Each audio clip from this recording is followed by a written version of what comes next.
All right. Let's get this show on the road, folks. We got some things to go over today because I'm not going to lie, sessions like this are really difficult to prepare for. And there's a lot of things that are going to be going on in a very short period of time. But not to mention that there is going to be some pretty significant changes to the story.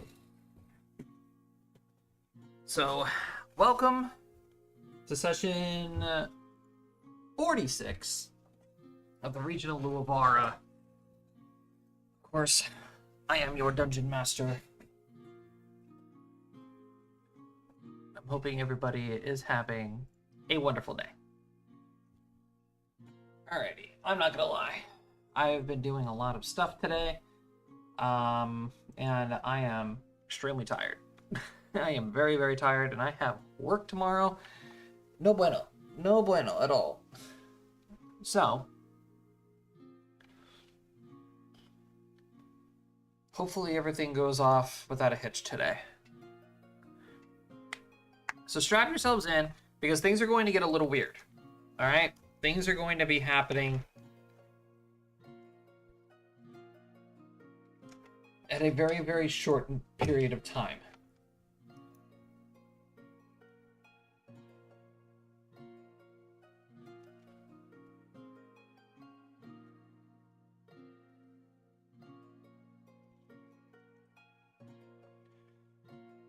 Okay. Looks like we do have a couple of the other players that are coming in. Hell yeah.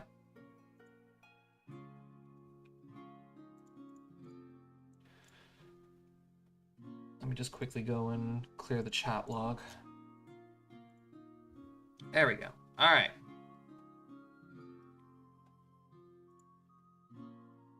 I was about to say, are we sure that we're on the... Alright. Let's go say hi to everyone. I'm smarter than all of you. Fuck you. I am the definition of the himbo. Fear me and my burly muscles and square jawbone and less than average IQ. So you're saying you have pecs on your pecs? My muscle has pectorals. My brain has pectorals.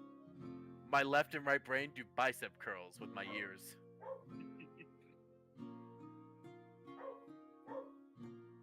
Okay.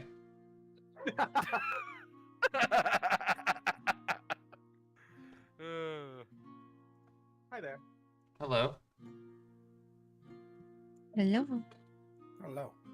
Oh, hi, Rusty. Hello. And Sorry about Don't worry, we already scolded him. Okay. I was stuck in traffic.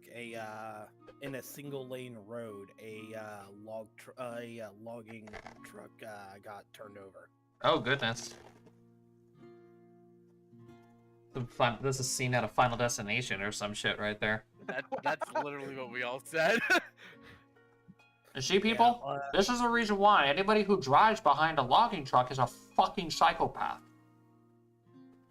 Yeah, the problem is when you live in a state, though, that logs. It can still be avoided. Yeah, it still can be avoided. Pull over and let at least 5 people go ahead of you. Exactly. I Yes. don't know everything that happened. I do know there was 5 fire trucks, 4 ambulances, and like they shut down the highway. Yeah, somebody And a definitely got hurt. partridge and a pear tree. Yep. Well, all we can do is just pray that everybody's okay. It's alright. Have you heard from the woman? The other woman, I should say? She got called into work. Again. Yeah, she said that she got called into work and she would be getting out at like 7. I don't know. The only thing I saw her, from her was... Oh, wait a minute. I'm an idiot. I'm an idiot. Her 7 o'clock is my 8 o'clock. Ah. All right. It's 8 o'clock right now for me. Yeah, I'm an idiot. Okay. So she'll be Yeah, getting, she's just getting out. getting out of work. Okay. That's if she doesn't have to stay later. Fuck her job. Fuck that job. All right. Well, we all need to file a formal complaint. yeah. Stop overworking your managers. Hire more people, you dumbasses. Thanks, the Chaos Problem Crew. solved. All right. So, this is. I was just explaining to my chat how this is going to be a very, very weird session. So, especially for Spooky, considering that, you know, I don't know if you ever experienced these kinds of time skips before, but a lot is going to happen in a very, very short span of time for us. In the game, though, almost, is yeah, going on. pretty much almost 2 months are about to go by in just a blink of an eye. Okay. All right. So, previously,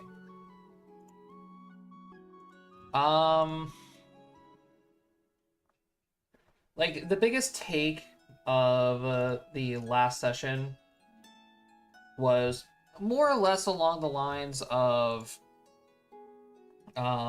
you guys basically recovered from your fight with Talira and pretty much just dealt with the aftermath of that whole situation in silence. How people are starting to finally recover and figure out what's been going on. Now knowing that they've been under a spell for the longest of time, that have been manipulating their memories and forcing them into a unhappy state with the king, even though after some time people have shown that they in fact don't hate the king.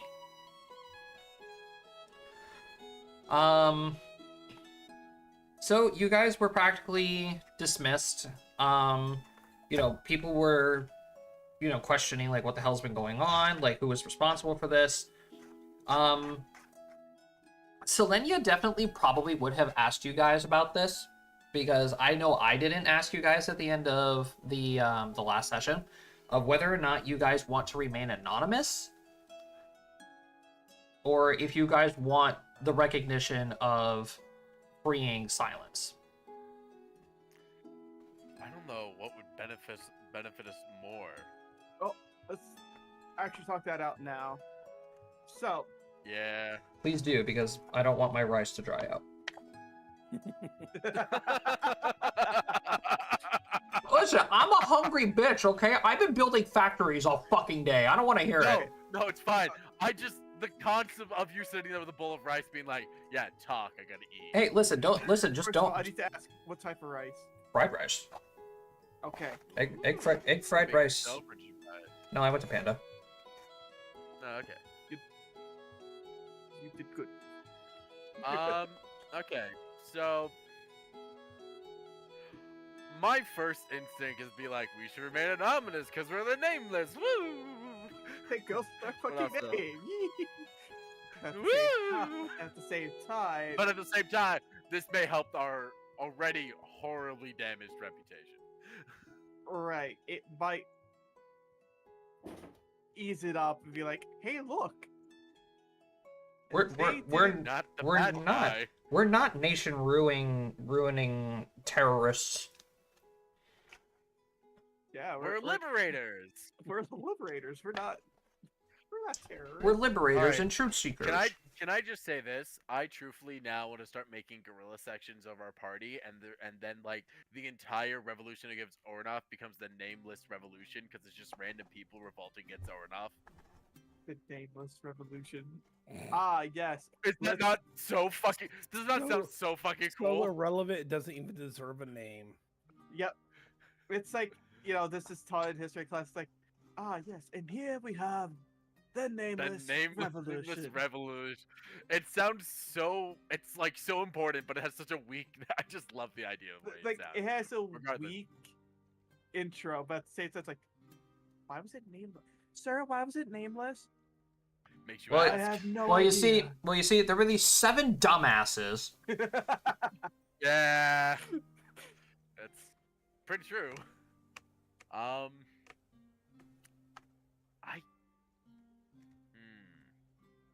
I think Alistair, as much as he wants, still wants to try and fly underneath the radar, so he would probably be against taking recognition for this. But he doesn't like taking recognition for anything, so that's really a mute point. I mean, technically, we could do the do the recognition, but be like, oh, it was these people weren't there. It was such and such and such and such and such with the help of this group, kind of deal. So basically, you guys want What to give the recognition to Selenia's coup, but you guys just so happen to be there. We worked in the shadows. I'm the only stealthy person, and I'm not even a stealth class. Not anymore. That's why I said know. we worked in the shadows. I- That's what we Red technically. Sea That's what we spooky, did. We but worked in the shadows. The only ones True. who know about it are the townsfolk doesn't know, except for the soldiers. Are we Dragon Age Inquisitioning this bitch? Yes. I still gotta play that game. Rusty, spooky thoughts.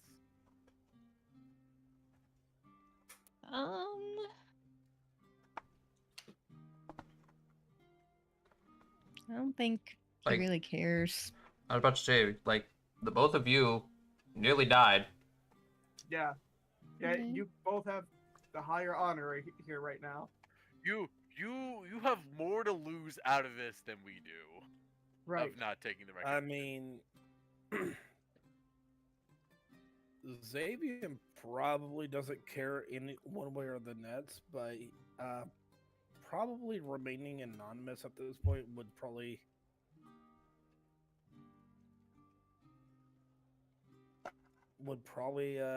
yield more benefit, I think.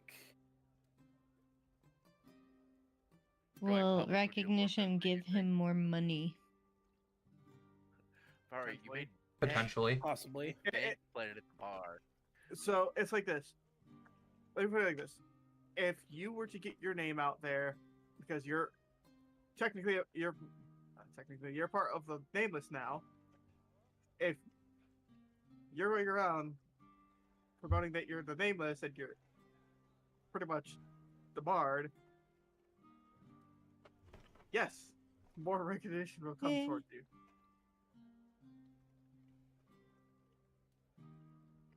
Mm. I mean, if the group would rather be anonymous, it's not. It's fine. Here's the thing. Alistair's a recluse. He'll never want to take credit for anything. So he's always going to, no matter what, be like, no, I'm not fucking. I did a job. Job done. Fuck he- off. Yeah, he's like, yes, I did the job, I helped, but I don't want my name in it. What would Silky's thought be, Josh? I mean, at this point, like, we have people who know what we're about. However, the world doesn't. True. I guess that's the bigger issue at play.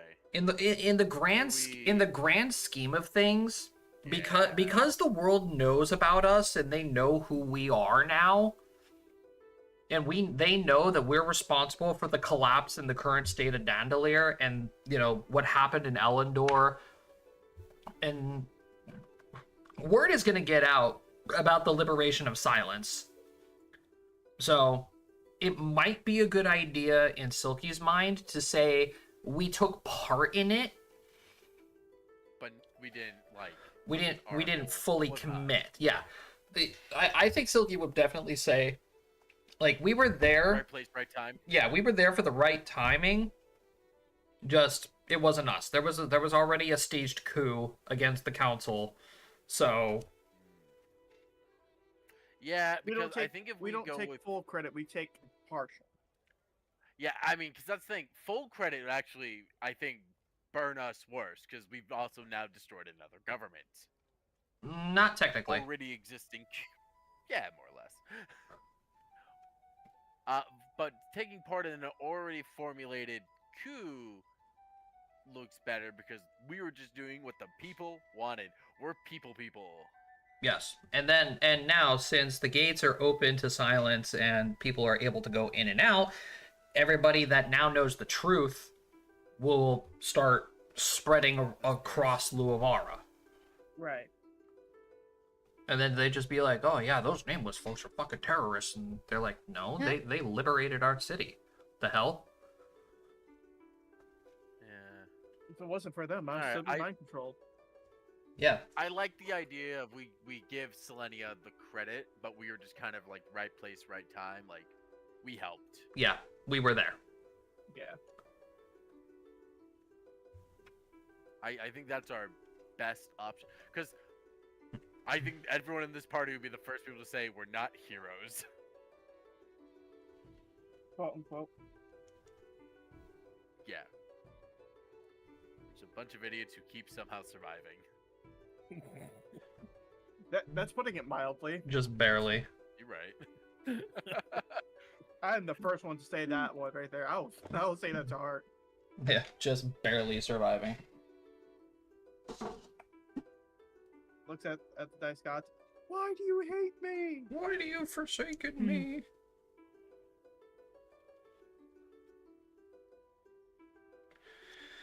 Alrighty.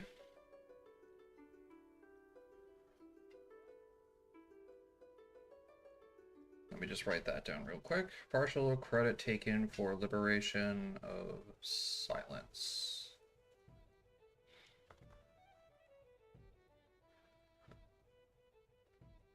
Okay.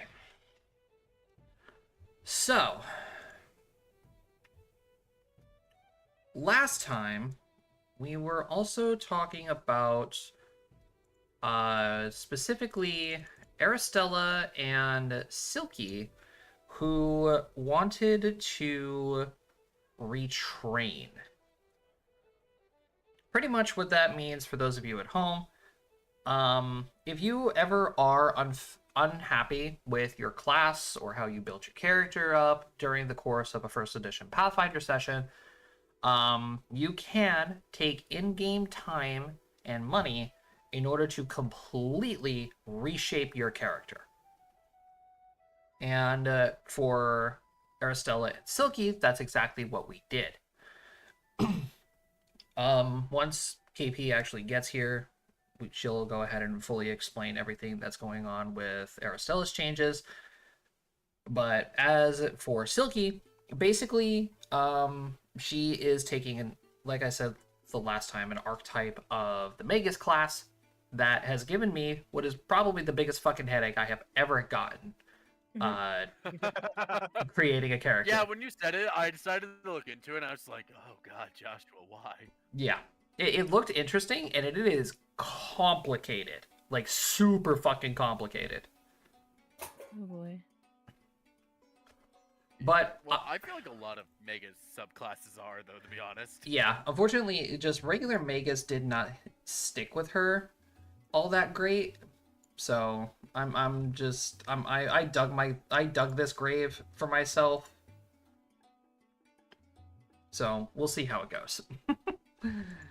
Anyway, but you guys will see, how her class works and everything later. Maybe. We'll see. Hopefully. Sounds good. So, here's the thing that we need to discuss. Both Silky and Aristella are going to be going to Castleguard and retraining for 57 in-game days. Yeah, so basically 2 months. Yeah.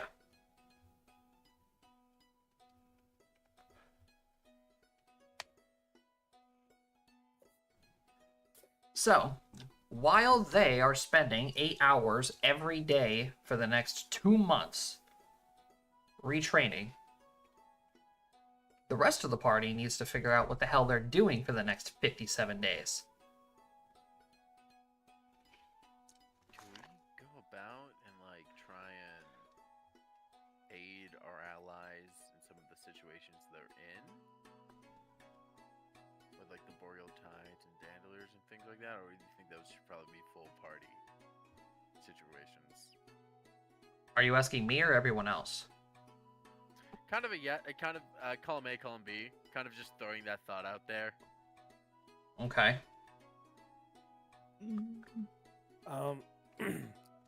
I'm gonna say heading to Dandelier and whatnot is a full party thing.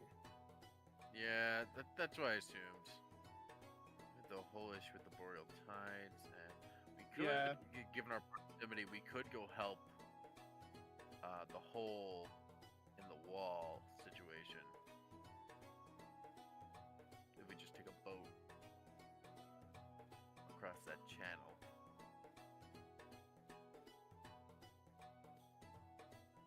Just 8 issues where we can for 2 months. Because most of us don't, I mean, does 8 have things she needs to like train, or? My stuff, like I said before, my stuff is gonna be in the Underdark.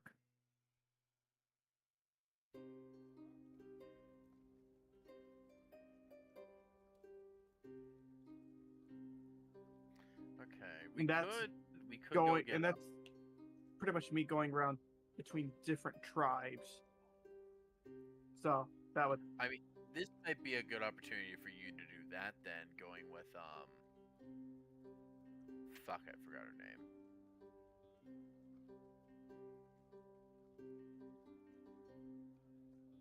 Our Shadow Ranger friend. Is it like Sylvie? Yes. Sylvie, that sounds right. Yeah. Oh, Oh. This may be oh.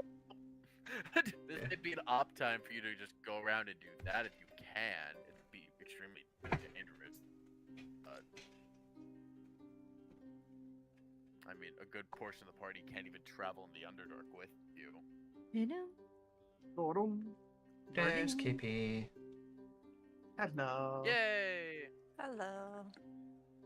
I mean, if that is a possible thing I could do.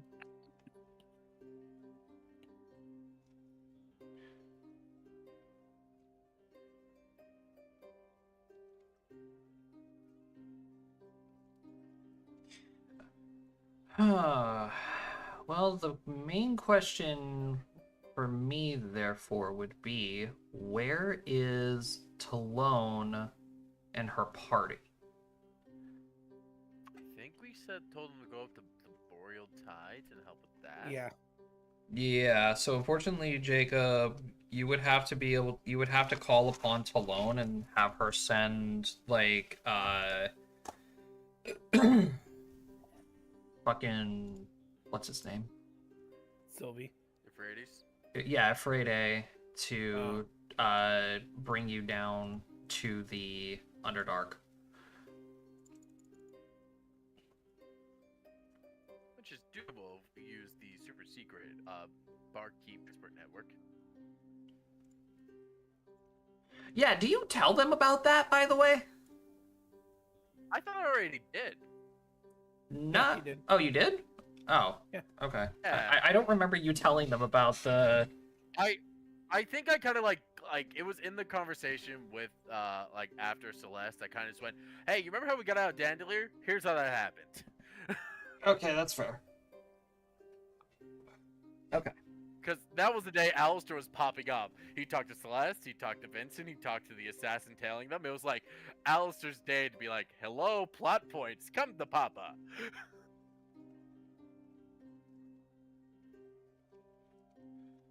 All right, let me go actually open up the Underdark map real quick. Yeah, because that just leaves me, Xavier, and Vare, and we can go help with the hole in the wall and the cunning waves just to help alleviate that stressor.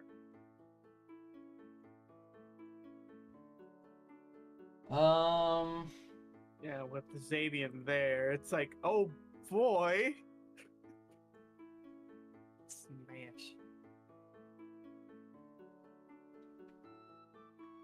It was either be going up to the Cunning Waste and going down to the Cunning Waste and see what we can do, or going up to the Boreal Tides and seeing what we can do.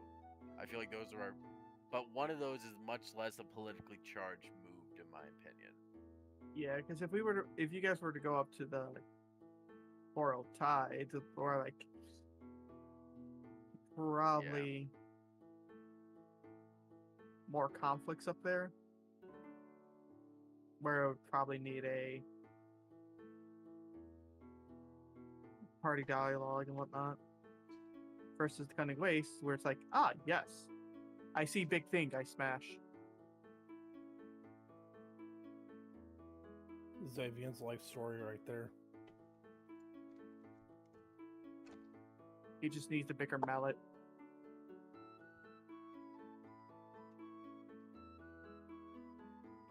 Okay, so Jacob, for 8 to get down into the Underdark, obviously, you know, Talon, Afrede, and Sylvie would be more than happy to help. But the issue that you're going to be running into is the closest regions to... the closest parts of the Underdark that is near silence are the territories of the vampires. And Sylvie explains to you that she doesn't really have the greatest reputation with the vampires. Well, couldn't they pop down somewhere else? They can, but it will take a little bit of time. Where specifically in the Underdark would you want to go? Well,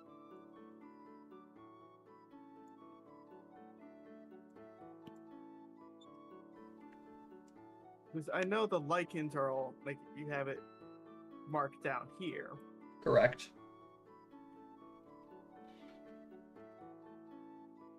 So I'll have to be going down over to the lichen areas.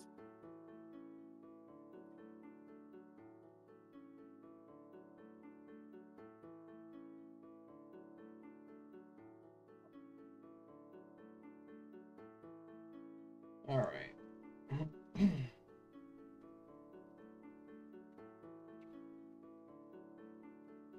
Yeah, but say, I mean, if we're gonna... This seems like the opportune time to get 8 to be able to do some things that 8 needs to do.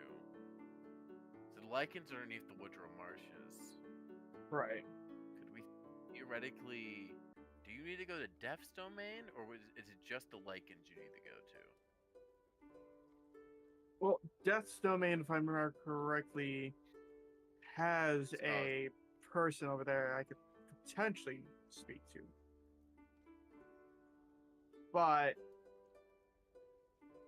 it'll be more of the lichen for the different aspects. For the different tribes.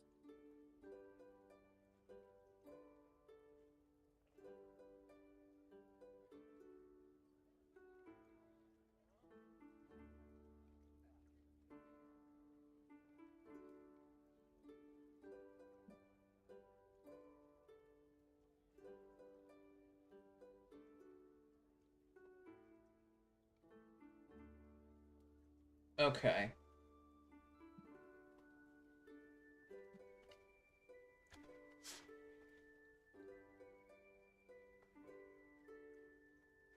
All right, so that's what 8's doing. Okay.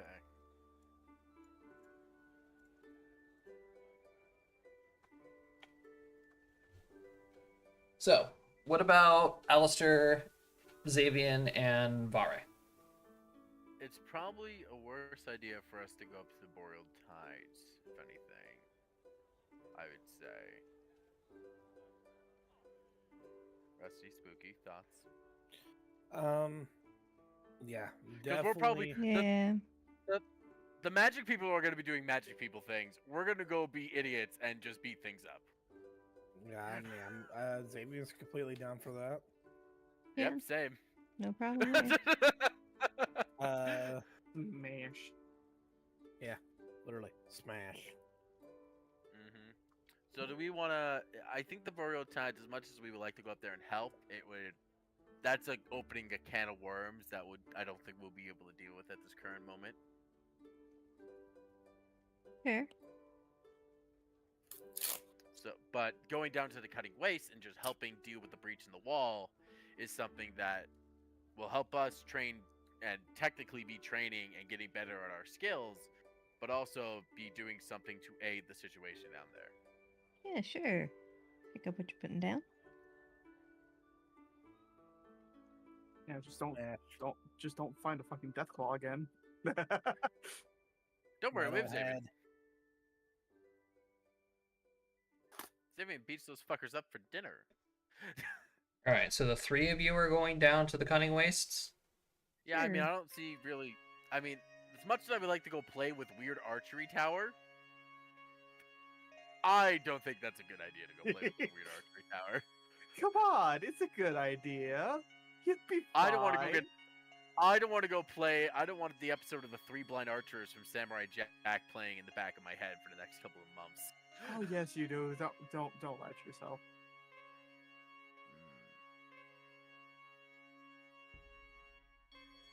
I mean, besides Now I got you in thinking about it. Castleguard, Josh. Yeah, you do actually. In Castleguard, Josh, is there stuff theoretically that me, Vari, and Xavier could do that would help us, quote unquote, improve?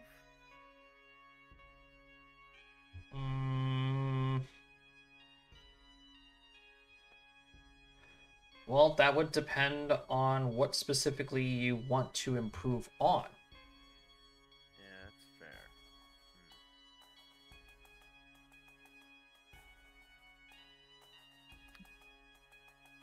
So, like, for example, if you wanted to learn another language, there's collections upon collections of things that will help you learn languages, spells.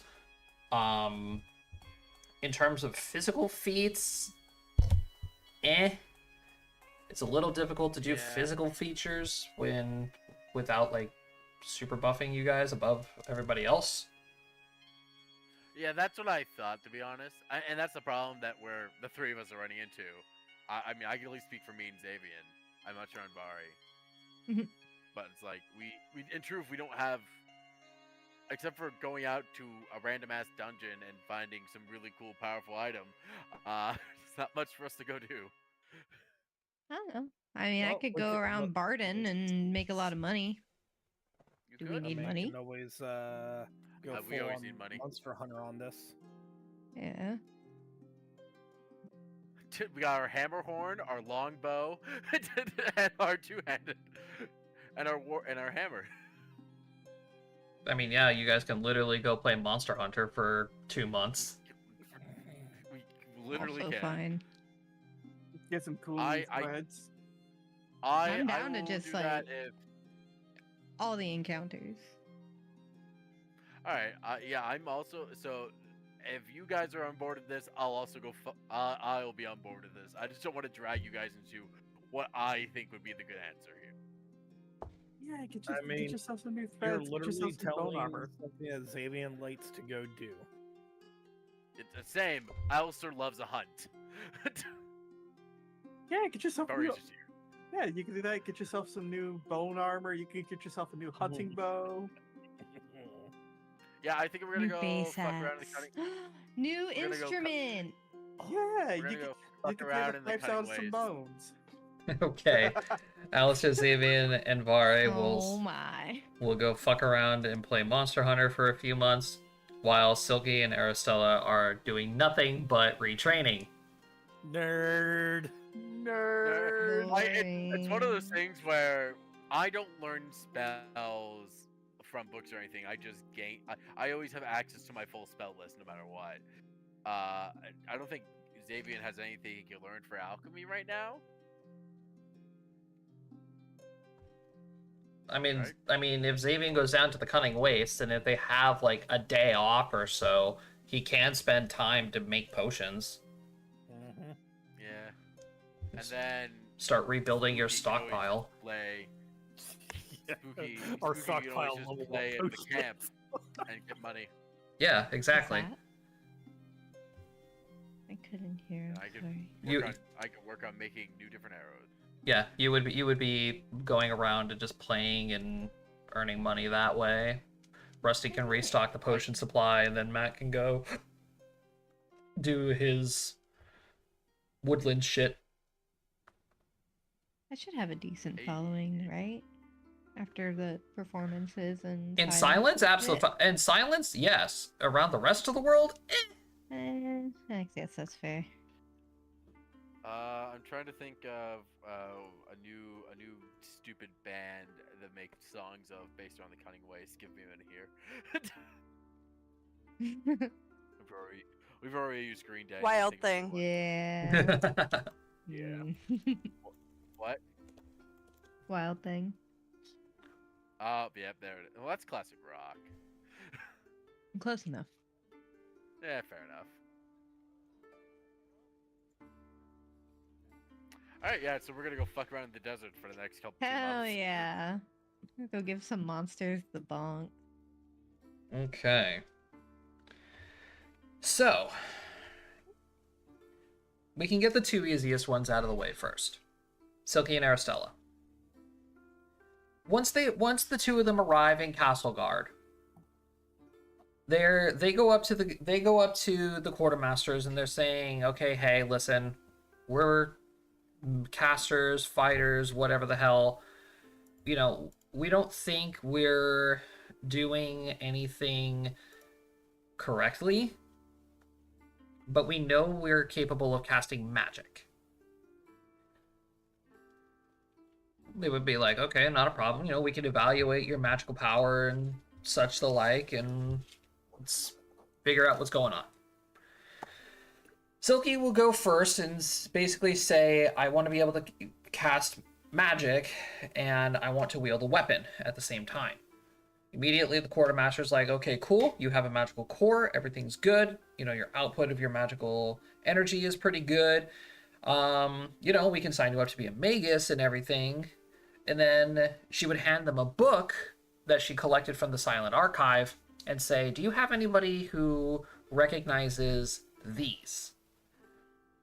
Quartermaster would look at it, and Aristella, even you taking a look at this really, really old book, just looks at it and like, "The fuck is this?" You know, it's a very, very old style of magic that isn't familiar to a lot of mages nowadays.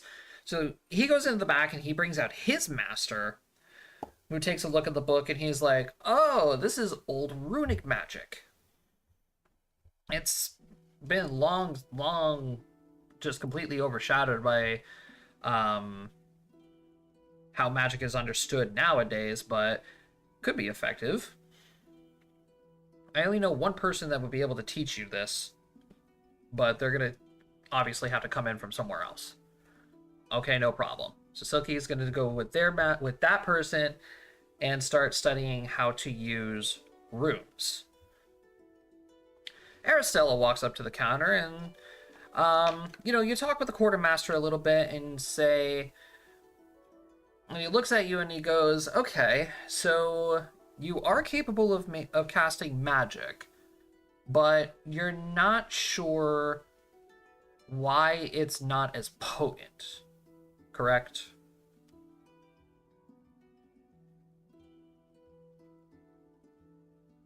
Sorry, I had my mouth full. What was that? So the quartermaster would basically, you know, try to understand your situation with how your magic works. Like, you know, they ask you, you know, do you cast divine magic? Are you a cleric? Are you a wizard? Like, you know, what do you do? I would tell them I'm a witch or an herb witch. I usually use hexes and stuff, but they just don't seem to be. They don't feel like it's kind of like the puzzle piece, but it's not the right puzzle piece. Okay. So you know, the instructors would come to you and they would put you through a series of tests on how you are capable of casting magic. Like, they have you read out incantations, they have you, wear holy symbols, they have you, obviously you show them your abilities to make remedies and stuff from your witch class. But even the instructor of witchery is looking at the remedies and saying, no, there is something definitely correct. There is things that are wrong, but you do have a good understanding of how this works. The output of the magic that you're pouring into these remedies is not as potent as it's supposed to be. Then one of the instructors say, there is a possibility that she has magical blood, and maybe, she can cast it through there. I know sorcerers and blood ragers are a thing, so maybe we can test that. And looking back on it, Aristella hasn't really ever been physically injured before. I don't bleed. On a very, very rare occasion, like way long ago, maybe. But as far back as I can remember, I don't actually remember ever hitting Aristella with a physical weapon. It's always been magic. I think it was just when we first met Silky. Yeah. That was long ago. No, even then it was a magic that took you down.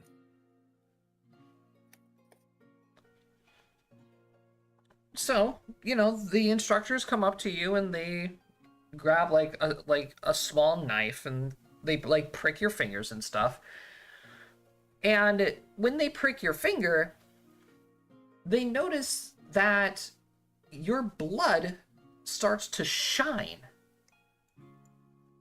That has never done that before. So, concerned, they obviously evaluate the blood and they find out that the blood is indeed magical. The strange thing is, they find out that the magic that is brewing in your blood comes from unicorns.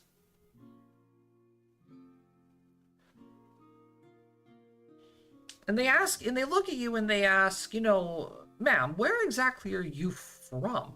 It's very, very rare to find unicorn blood. I grew up in Elendor, the area of Elendor, and Severa. And they would look at each other and they would go, oh, that explains it. Unicorns are fey creatures. So maybe at some point in time you may have come across some kind of fey creature that blessed you with unicorn blood. Or lo and behold, if you've actually seen a unicorn before. They're not very common. They're extraordinarily rare. Another one that just stands there and ponders for a bit, and they say, no, it would make sense that Severa would be the place to have unicorn sightings. It is where a lot of fey magic is concentrated. But they shrug. They don't ask any further questions. And they're like, okay, well, now that we know that you have unicorn blood, we got news for you. Congratulations, you're a sorcerer, not a witch.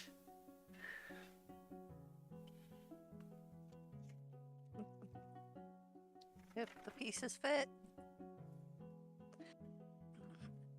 So, with this new profound knowledge, you immediately begin training with some of the higher ranking sorcerers in Castleguard.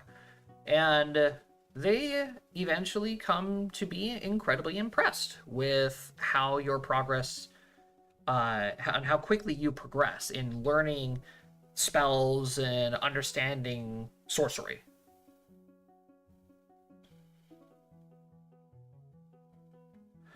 All right. Silky, on the other hand, also goes through, meets this much, much, much, much older mage and understanding of the runic arts, and gains a decent amount of knowledge into how the runes are capable of interacting with modern magic, and at the same time are able to imbue into her weapons to assist allies and to cast small, I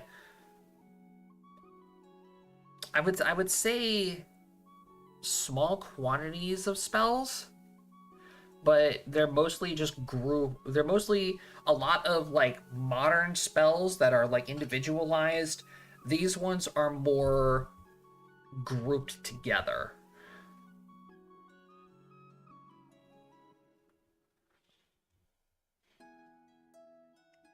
And of course, over these next 2 months, Silky and Aristella would definitely be spending a lot of time together, considering that they're staying in the same city.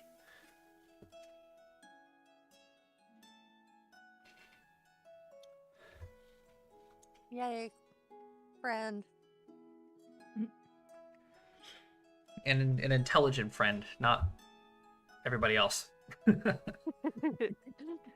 Damn.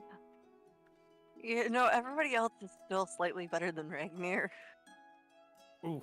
Oof. Ooh. I said That's what's up, slightly. Ragnar.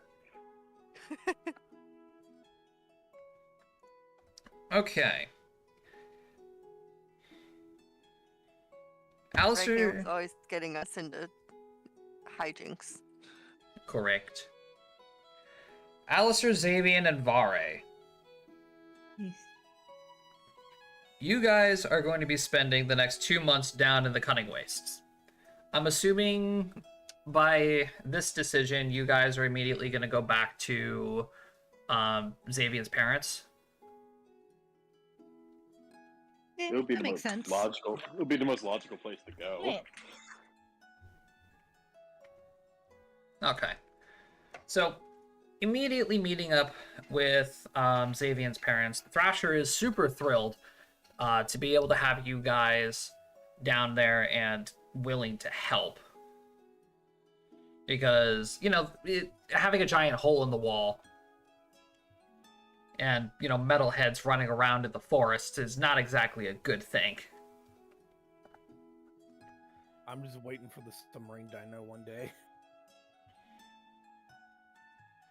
Yeah, so, and especially now that word of Silence's liberation has gotten out, the king has been doing things to making sure that, everybody in the kingdom is good, by lifting, like, the embargo.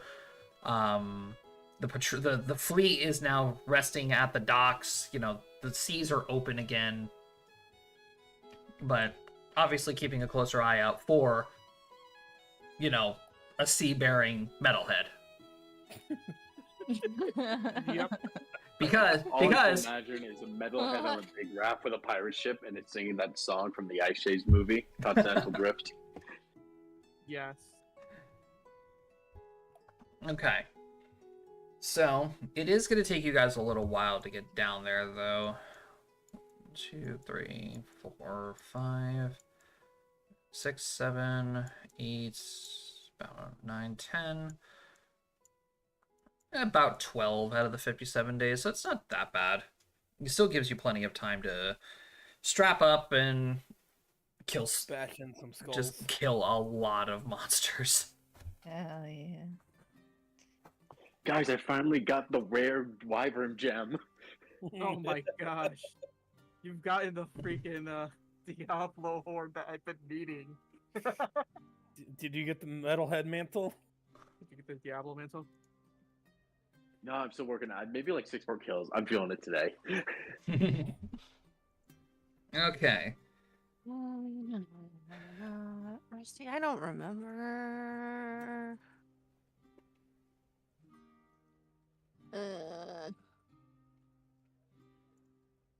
So, Asking me questions. while you guys are in the wastes, Xavian, you happen to notice you've been fighting a lot. You're even starting to outpace your father. Take everything in strides. And so one day while you guys are sitting down at the dinner table, your mom is making you guys like Monster Hunter quality freaking dishes of food. So tasty. Your dad happens to look down and notice. He's like, it's maybe about time you get yourself a new weapon there, son. Yeah, I've been thinking about it myself. This one it's good, but it's just not cutting it anymore. You have anything in mind?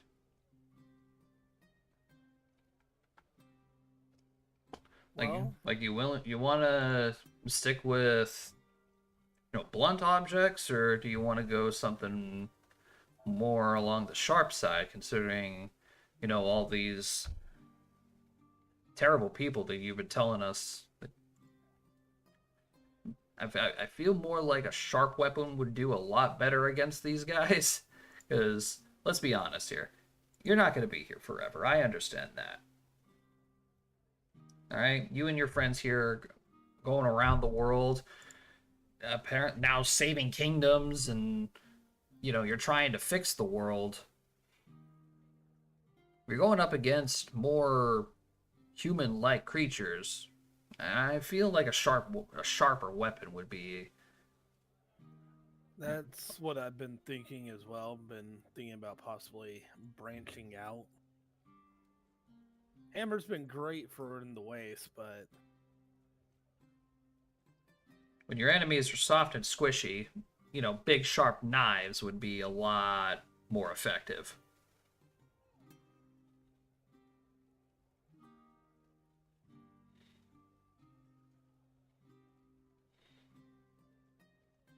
you know someone that could help me out? I know a couple of guys who collects a bunch of monster parts.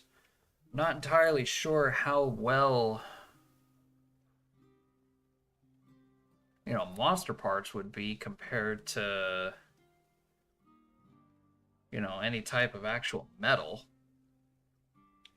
You bastard, you're actually monster hunting this. Yes, I am.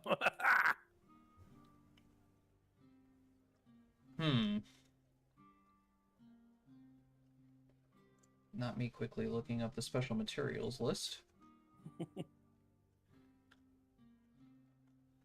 Because you're gonna need something a lot more durable. And bone definitely is not gonna be a good thing.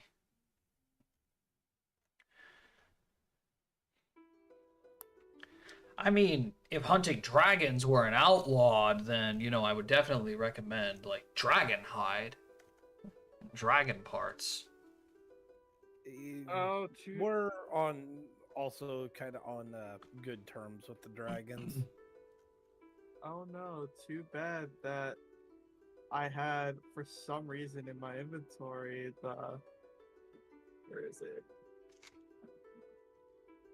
Small pouch of Shadow Drake scales. Oh no.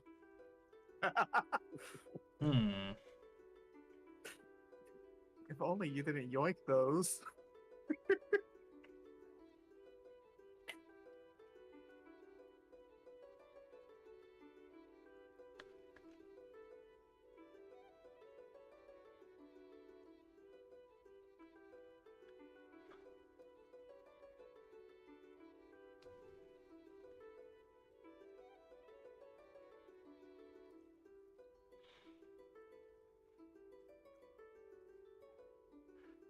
There is a couple of things that you can make with it.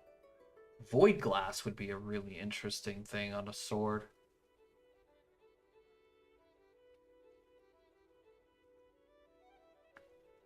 And void glass out here, it's a little difficult to come across, but could be a good thing for you.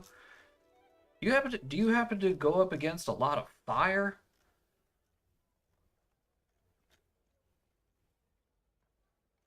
Yeah, I'd say so. Right, Alistair?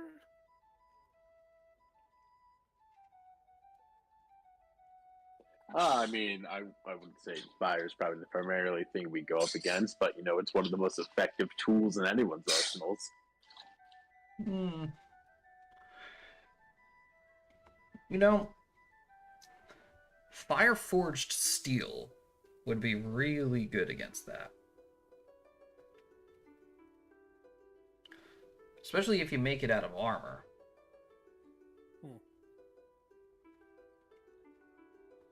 But if you do end up going up against something that can do fire damage, fire forged steel could definitely give you a leg up on it. It'll at least be able to absorb some of the damage that you would take.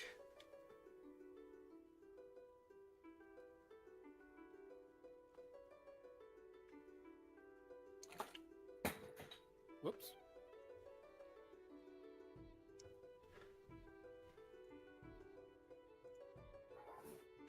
One second, sorry. Mhm. Knocked something off. Okay. Okay. Nothing important. So, your dad would definitely tell you that a fire forged steel would be a good idea to either make armor out of or to actually forge your weapon out of. Alright. But unfortunately, anything that you would be getting from the Cunning Wastes really wouldn't be any good in terms of weapon crafting. Alright. Well, it's not like we No. can't collect parts, look at turning a profit, and see if we can't get some stuff. That's true. That's true. However, you definitely can go about using some of the monster parts for armor. Things out here have armor plating that can withstand even steel and iron, and some even have magical properties.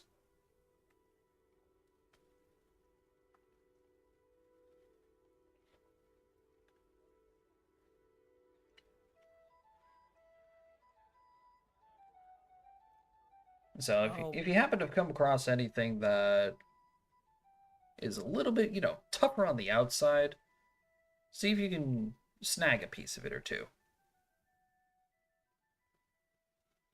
I think we can do that.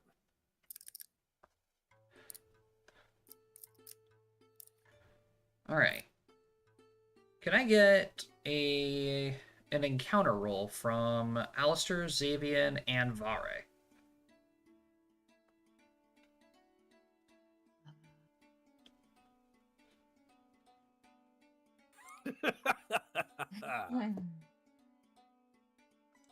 Fuck it, we all. Nice. 1 second, I was waiting for my computer. I was cooking. I'm running back up. All good. I'll go ahead and roll for you, Matt. No, I'm back. Okay. Wasn't He's too like, far away. No, I got this. No, I don't have to. Listen, I've had other people roll for me, and it's been shit. Well, I'm sorry. Damn. Call him out.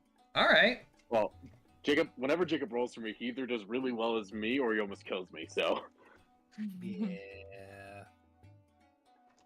It was just that one time. that's enough for me. All right. So over the course of the 2 months that the three of you are down in the Cunning Wastes, you guys are going to be getting called out to deal with monsters and stuff that are coming out of the breach in the wall. Quite often, actually, almost on the daily. Different types of these creatures can involve,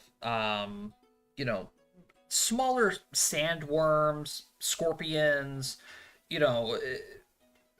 different hounds, spiders, you would say, a lot like smaller creatures.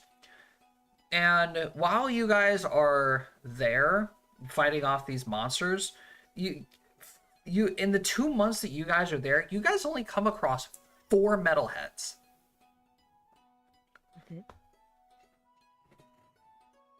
I feel like that's a statistical improbability. It is. It is a very low number, considering the amounts of metalheads that came pouring out of the fucking breach when it first happened. But now having the abilities of 3 semi-seasoned adventurers now on a consistent rate, Grimland is attempting to go about and actually sealing the breach.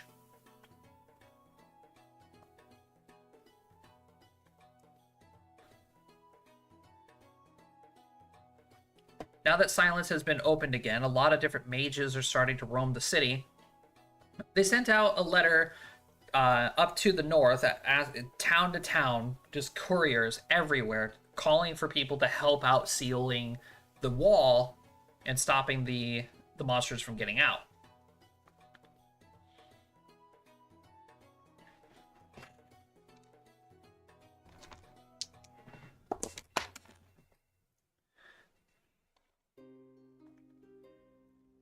All right.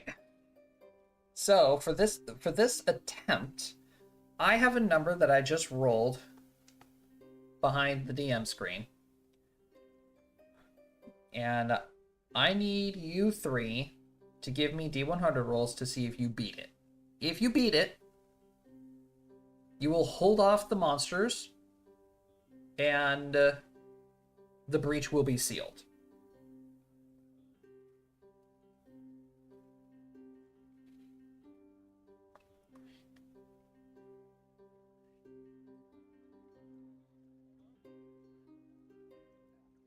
What? Go. Okay. Fuck you, Joshua. Yeah. Oh. God Man, damn it, this- Rusty. This seems to be running in theme with my luck today.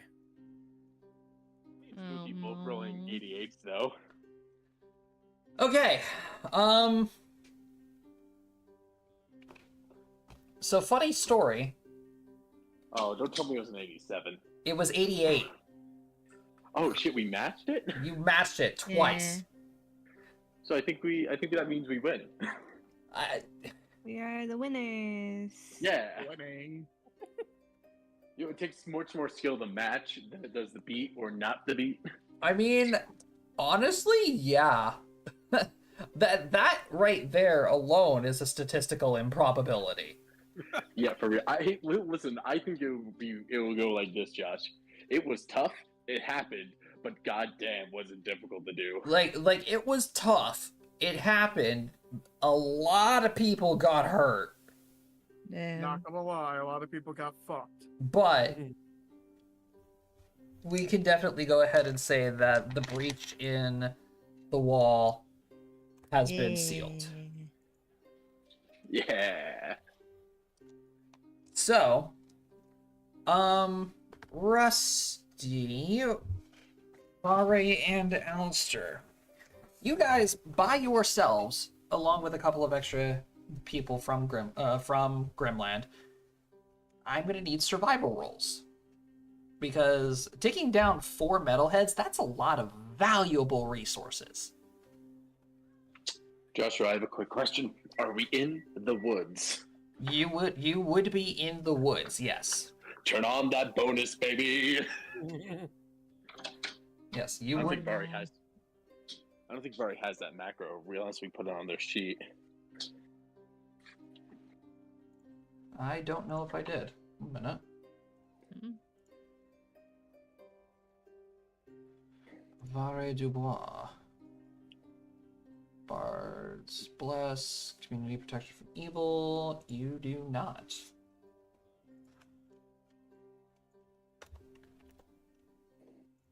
Alright.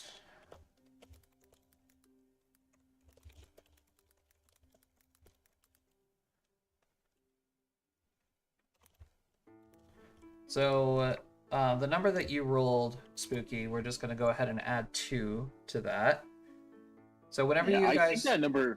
One second, I need to quickly read something because I think that number may be higher now. I gotta read that ability real quickly. Where is it? Terrain bond. +2 as long as they're with it. No, it just says +2. Never mind. It doesn't scale. So yeah, whenever you're in Alistair's favorite terrain, which is a forest, Spooky, you can go ahead and activate the favorite terrain bonus, and it will give you bonuses to your initiative, perception, stealth, and survival. Oh, nice. All right. So you would. It's a pretty good bonus, to be honest. Yeah. Yeah. Mhm. So a My 20. survival just went up to a 25. Yeah, a 20 from Oh, I rolled a All right. 9. 30 and a 34. All I right. rolled a 9, guys. mhm. So, with the help of the citizens of Grimland, you know, Xavian's knowledge about these creatures and Alistair's excellent carving skills, you Yeah, guys, you get good at that for a while. yeah, you guys are definitely able to go ahead and actually just really get into these creatures and avoid getting seriously injured by the acidic blood. Glad to hear that.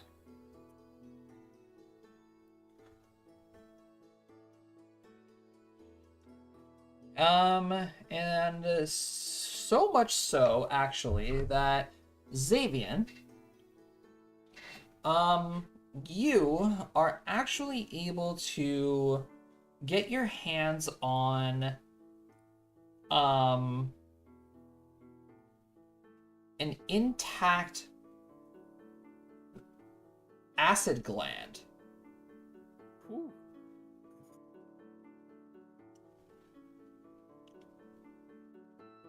So, if you wanted to, you can go ahead and actually take this acid gland and infuse it with whatever weapon you decide to craft later in the future.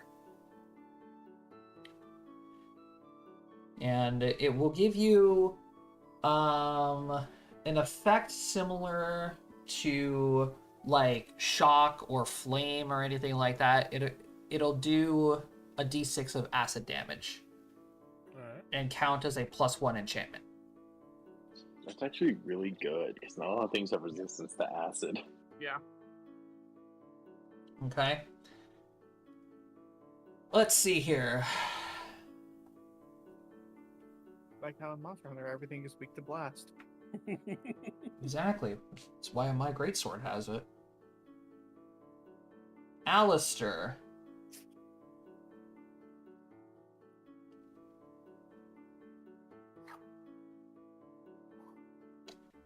Let me see what I can do for you. Because a 34 definitely does deserve a reward. I'm a hard kid to get a gift for Christmas. Hmm. What do you give the man who has nothing?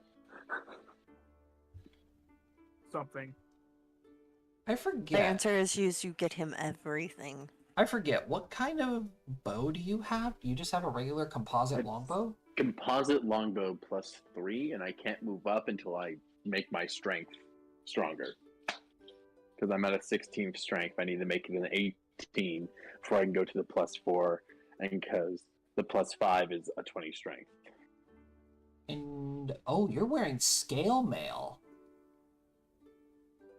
Yes, because that's the armor of the not the stamina, the armor of the Tundra Ranger should be on. Did I have the wrong thing clicked? I get that pick for you. Yeah, sorry, I'm standing at a stove. Very good. I can pull your sheet up. No, I Because the have it up. I have it up. Yeah, no, you have the, the armor of the Tundra Ranger on. Yeah, I just haven't removed the scale mount. The Tundra Ranger it's a light armor, so I think it's like leather, like hardened leather or something like that. Oh yeah, and scale mail is medium. Yeah. Which honestly for the for avoiding the minuses from that stuff, it's easier for me to go with light armor considering I do a lot of stealthing and climbing and moving. Right.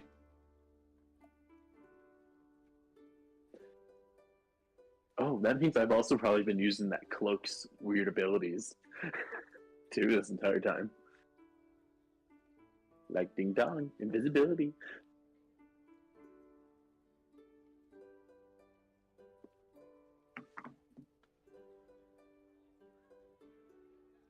Hmm. You can think on this. We don't need to do this now.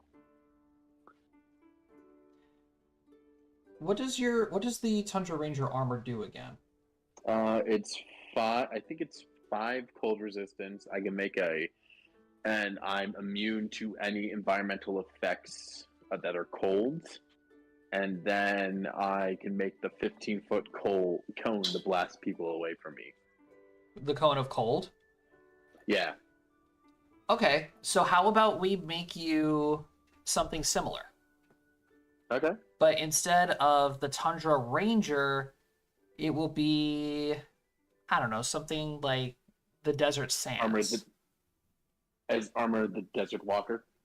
That'll work. Which is it's just basically the man. I'm collecting armor sets.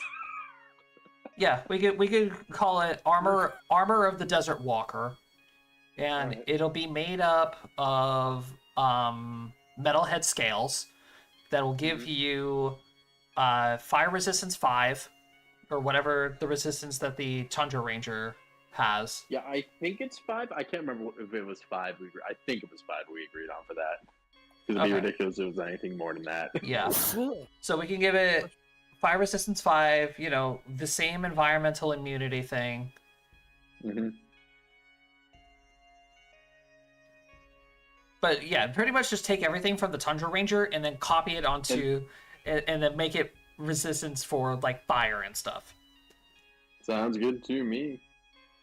Yeah, let me see if I can find the card from it. All good. Moonship. There it is. I found it. All right, Vare. Yes, sir. You specifically, I need a performance roll. Got it. Ooh, this is actually really good. Because I was reading what the Ice Ward does in the armor of the Tundra Ranger. And it gives me advantages against things that use cold damage. Yeah. All right, Vare, Yes. your entire shtick. While you didn't manage to get anything in regards to like, any fancy armor or anything, like you're going around like there's people talking, they're like, oh yeah, dude, I can't wait, I'm gonna make a new sword out of this thing's bones, and I'm gonna use the scales to make heavier armor and stuff like that, yada yada. Like, is there anything that you would be interested in for Vare?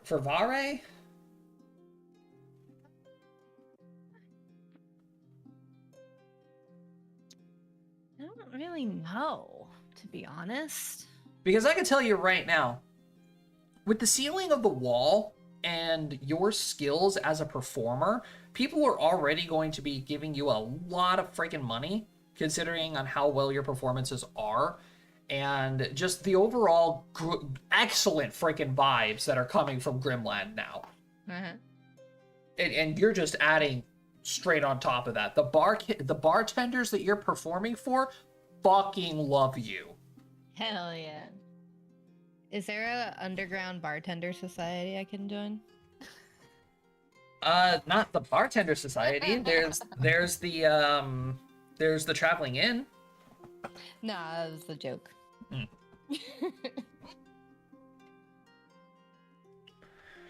In general, no, I have no idea.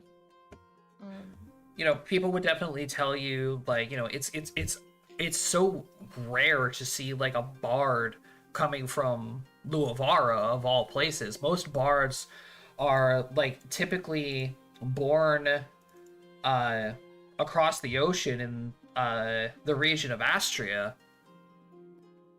They attend like the bardic colleges and over there they become like these world famous musicians, but it's really rare to find somebody from Luavara that has as much talent as you do. They would be saying like, you can send like a letter or something and have like recommendation letters from, you know, higher class individuals if you choose to Astria and maybe get into one of their colleges. Sounds pretty cool. Hell yeah! Can I drum up some support? I mean, yeah, if you're just saying like, you know, just spread the word about me and, you know, build Yeah. up my reputation. Yeah, hand out my cards. Yeah. Like, yeah. Easy to do. Very easy to do. Sweet. But while Alistair and Xavier are going to be making the most money out of or a lot of money out of monster hunting, the overall performances and the good vibes of Grimland, especially with the help of Vare, is what's going to be bringing you guys in the most amount of money. Yes.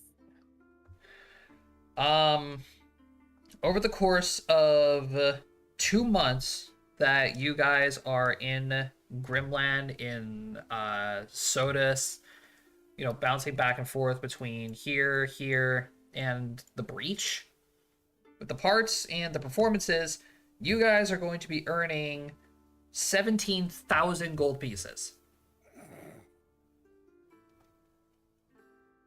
That's a lot of money. Oh god, our financial issues have once again not been an issue no more. You fucking jinxed it, you bitch. Alright. Thanks, Sid. Wanna know what this calls for? What? Upgrades.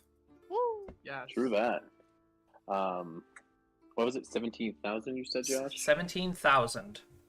Okay. Putting All right. 8. Yes. There is a very specific reason why I chose you last. Oh, because I know my bullshit is gonna be so bullshittery. Well, no, because your situation is going to tie into everything else that has been going on. So, you guys get in contact with Talon and Afrede and say, all right, hey, listen, we got some time to kill. You know, Silky and Arcella are retraining, doing their thing. And I want to take this time to start learning a little bit more about my skills as well. Is there any chance that either Sylvie, Afrede, or one of you guys are able to take me down to the Underdark? You know, Sylvie obviously is like, you know what, it'd be best if Afrede gets here because he's well versed in wider spectrums of magic. While me, I'm familiar with the Underdark. I can get in and out of the Shadowfell. You know, I'll come pick you up. I got you. So she appears in silence and asks, you know, where do you want to go? What do you want to do? Well, from my understanding, I have to head over to the Lichen territory. Okay. Definitely will say that the Lycan territory is a much more difficult territory to navigate, especially for what you're looking for. I'll be right back. So here's the issue that we're going to be running into. Okay? The Lycans value strength.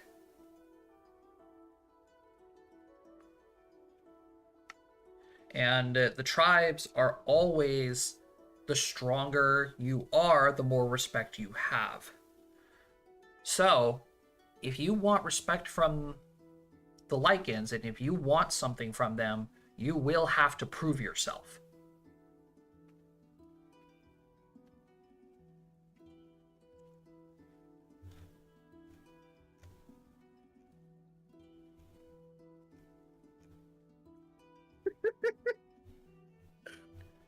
Just casually cleanse my dice.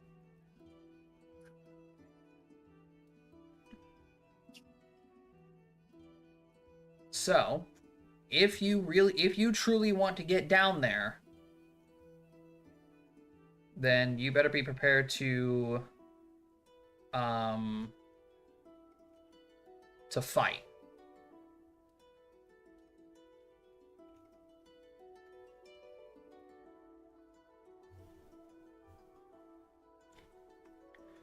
But the problem is getting down there, first of all. Yeah. If everything goes well, we should be able to get to Lycan territory in about 2 weeks.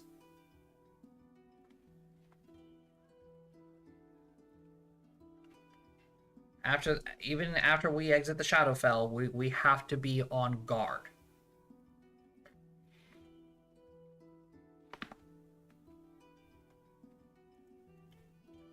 So, are you still okay with this?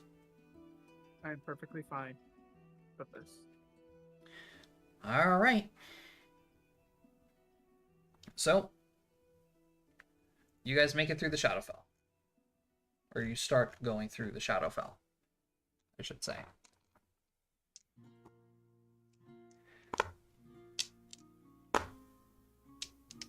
First couple of days are rough.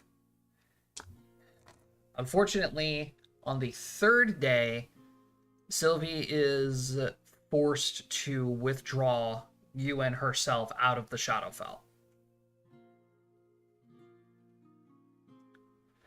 Which means you guys are going to end up roughly on the edge of Silence's continent.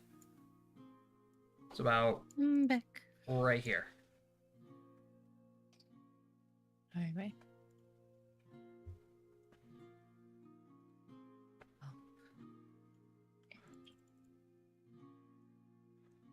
Okay.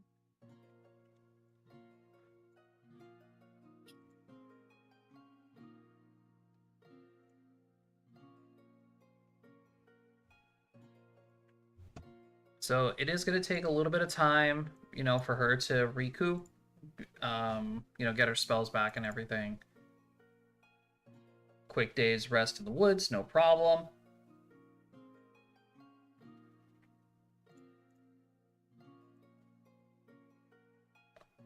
Then back in yous go.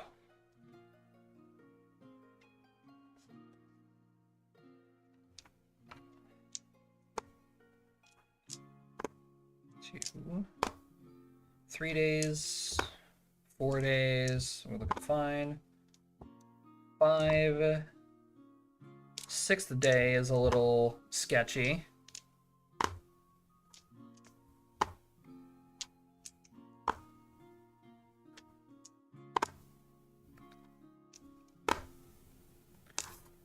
All right. And sure enough, just as you guys make it out of the Shadowfell, you guys do end up finding yourselves within the forests of Lycan territory.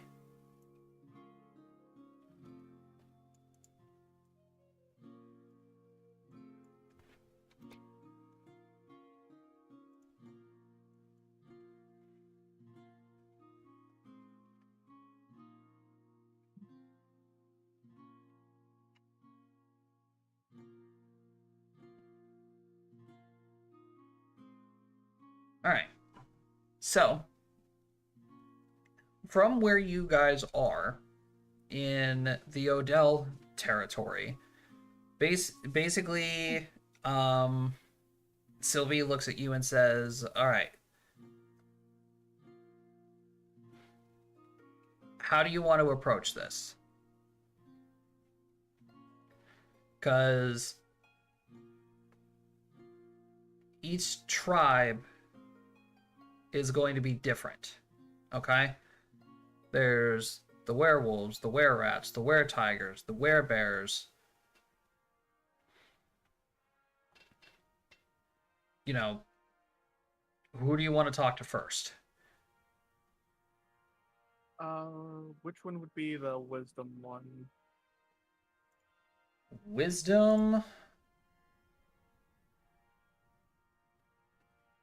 I believe, would be the were-owls? If that's a thing? I don't remember.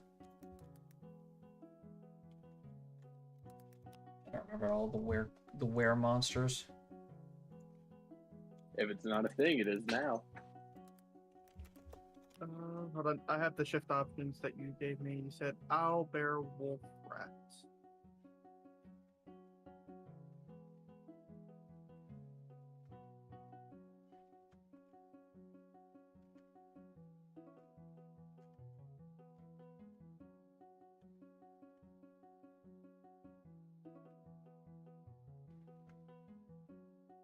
Yeah, because I believe I said the bears would be for constitution, the wolves for attack,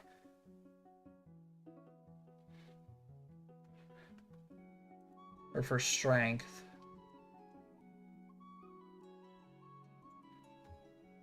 Tigers would be for dexterity. The rats would be intelligence.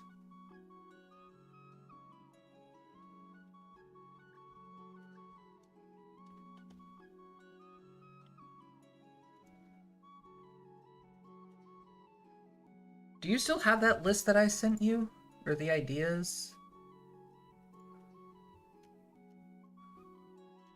I'm looking at it right now. I That think we were it's talking about?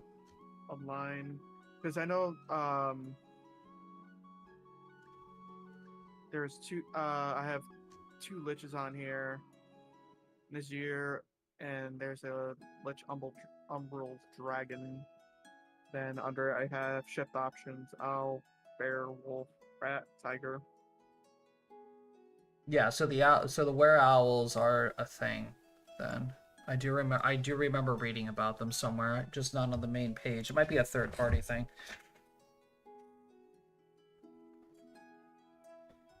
But yeah, if you're looking for wisdom, it would be the were owls. And those would be more along the lines of like down here in the Conan the Conan tribes territory. Right. What would be more over here? Aadel is actually a secure city. Secure city, okay. Yeah. In this part, you could say that Aadel, Feliz, and Camiel, these three cities down here, you play Magic, right? Yeah. Innistrad. Fair enough. Fair enough. That's pretty much what these cities are. Like, they're safe cities, but they do get attacked from time to time.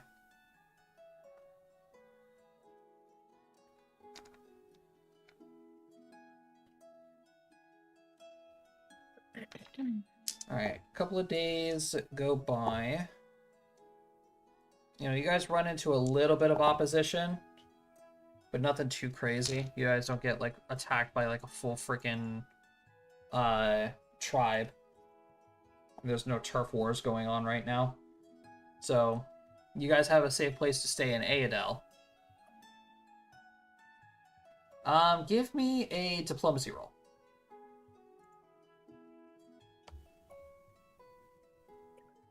I even staged 3 times. Yeah. I mean, it's a little difficult to get some of the people of the Underdark to trust you. Especially seeing Sylvie.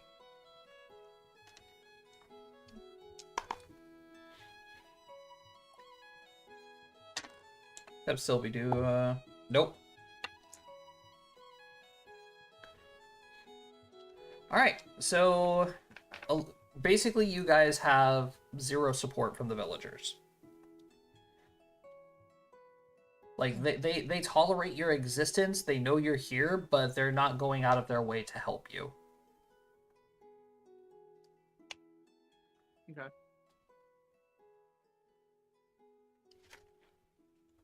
So if you actually want to, like, go out and try and find the tribe, then by all means you can. Yeah, I'm gonna try to find the tribe. Alright.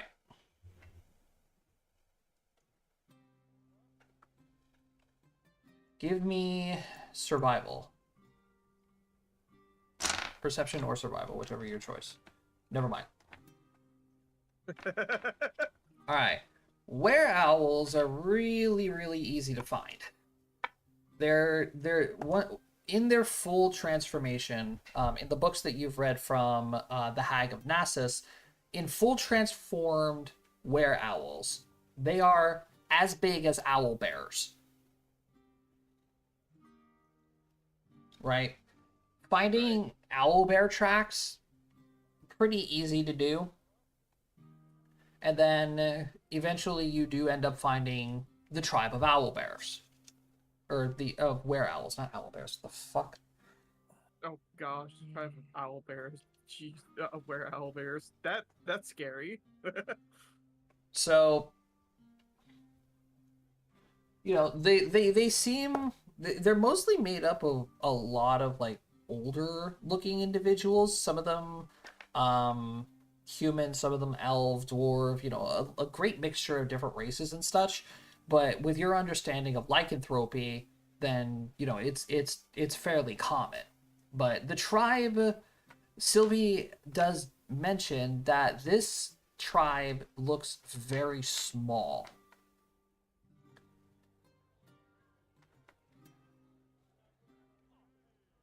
Like how small we're talking about here? In terms of numbers, it is very small.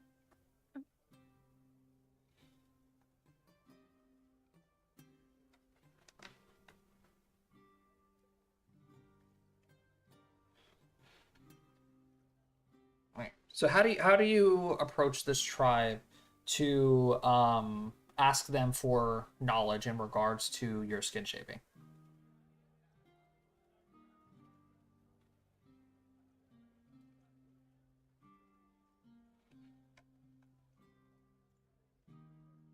Well, I would probably see if there is a uh tribe leader, if I am able to speak with him. I mean, yeah, there is a tribe. There is a tribe leader. Let me go get his name real quick.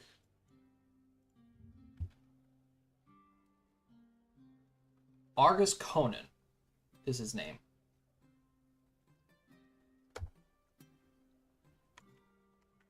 Argus Conan? Yeah. Okay.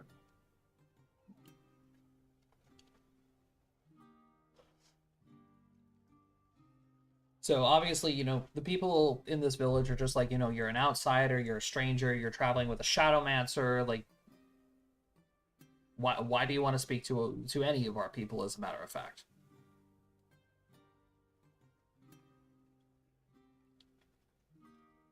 Well, I would explain to them that I am a druid, but apparently I have my druidic ways is that of an lycanthropy, pretty much. And since I do not understand it, I came seeking aid in regards to understanding my own powers. You know, in that case, like you would explain, you know, your skin shaping technique and everything, and they would, of course, ask for proof. They need to see proof. And I would. So, you know, quickly skin shaping Okay. to the best of your ability at that moment. A couple of the people are just are going to look around, start whispering to each other. Guards are going to look at you and say, "Ah, okay, okay. Your transformations definitely are incomplete."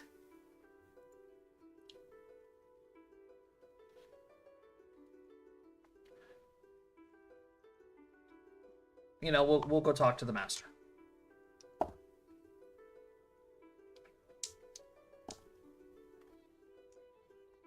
Of course, they head back, and eventually they come back for you and Sylvie. They bring you back. They bring you into the tribe and help you to see the master of the tribe. I mean, unfortunately, you guys have to wait until nightfall because owls are nocturnal. Yep.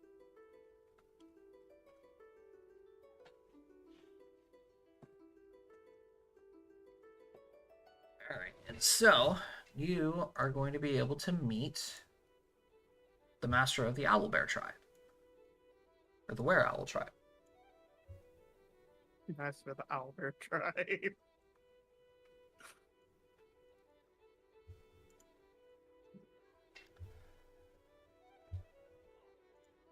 You're on this map, right? Okay. Yeah.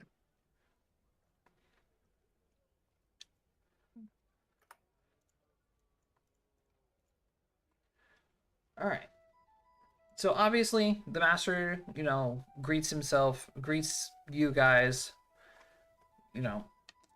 just gives a general concept of like a rundown of what you basically told his guards. Like, I know you're here seeking knowledge. Exactly what do you plan on gaining from this, and why you specifically chose the Were Owls first.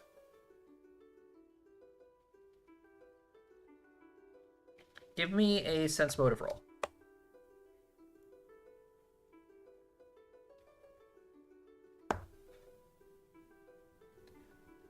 Okay, you don't sense anything. That was a fucking 3.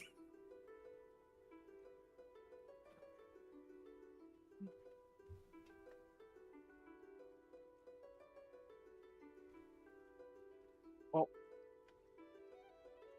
I would explain to them.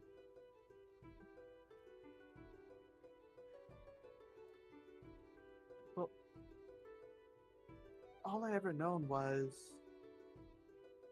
how druids were able to shift into other animals.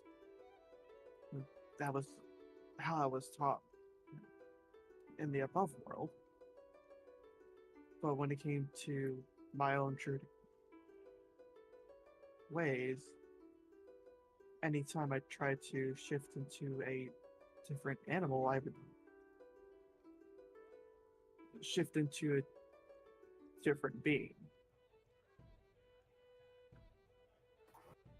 Yes, typically druids do house the capabilities of shapeshifting into different animals to aid them in their adventuring duties or their daily tasks or anything of those likes.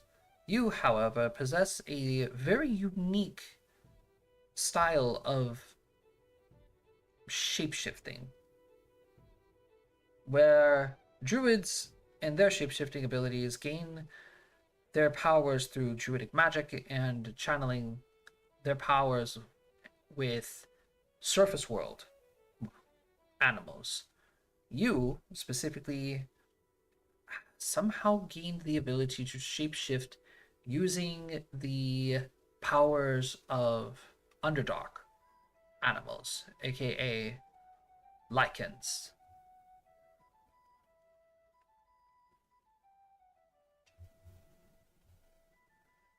So again, Correct. I simply ask, why is it that you decided to come to the owl tribes first? To my understanding, you are an adventurer, yes? That is correct. So why seek the owls instead of other creatures in other tribes such as the bears or the wolves? Well, given my own uh, status, if I were to seek out the bears, I probably wouldn't be able to withhold against them, considering that I'm neither strong or sturdy.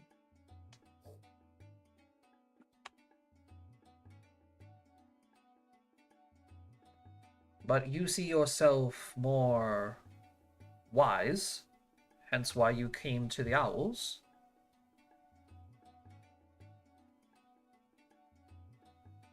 Meanwhile, as soon as I would agree with that, I can imagine everyone in the fucking party just like, I just heard some bullshit. Go ahead and make me another sense motive.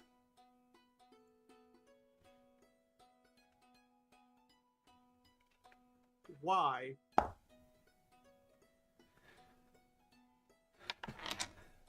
Jacob, 8 definitely senses that there's a little bit more meaning behind this guy's question.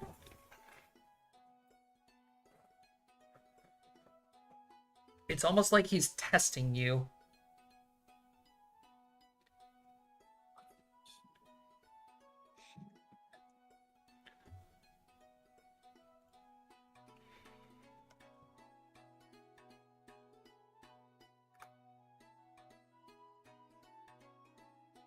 Uh,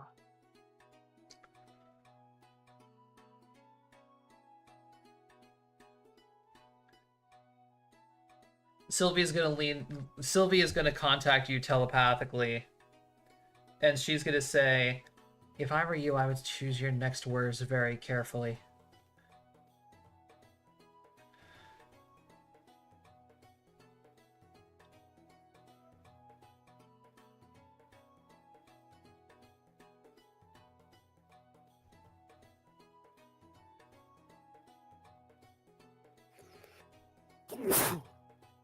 Bless you. bless you. Thank you.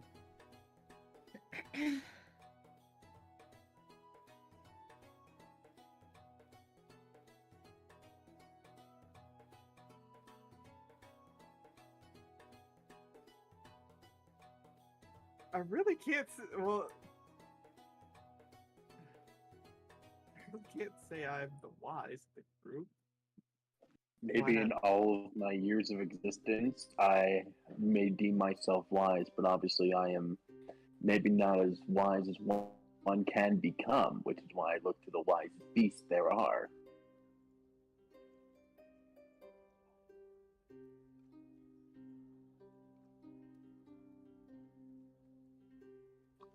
Butter them up, motherfucker.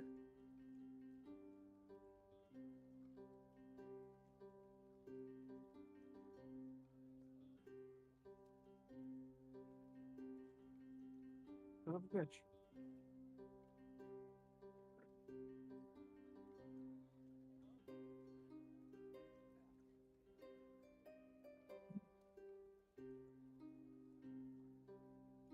So, explain the question to me again. Basically, they're asking you, why should we teach you anything?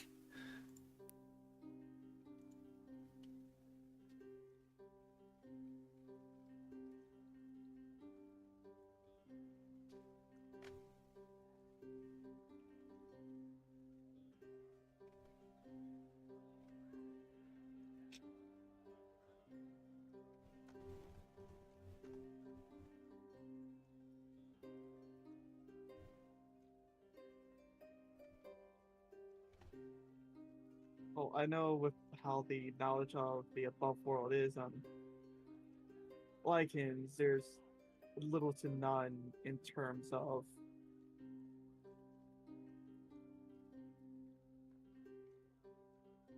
lycanthrope druids. Or skin shaping in my case.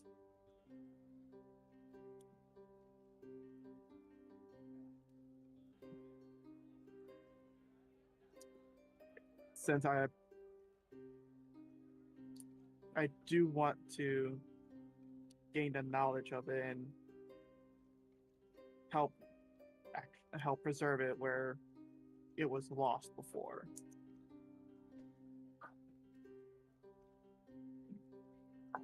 Diplomacy.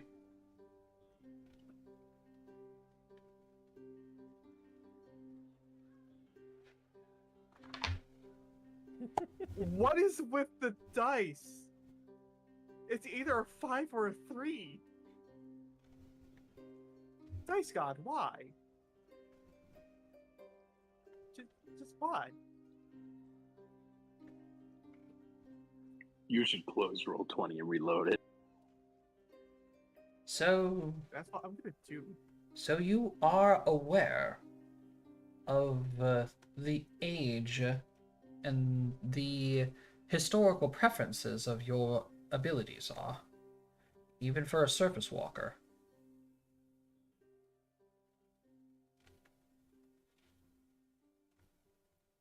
Well, considering the lengths it took me to actually find out about it, it wasn't as easy as going to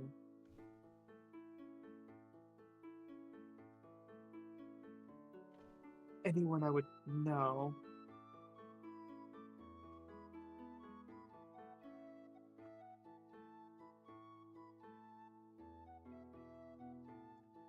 And who by perchance did you go to first to learn more about the historical importance of your abilities?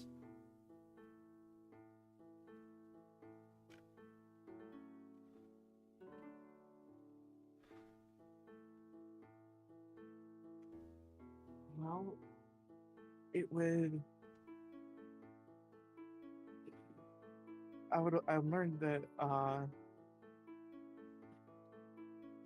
learned about it from the Kitsunes.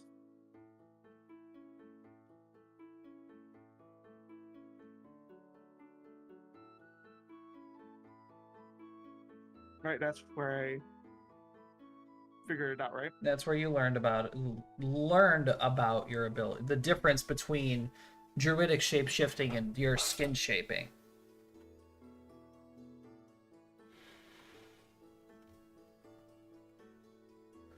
But you went somewhere else to find more in-depth detail about it.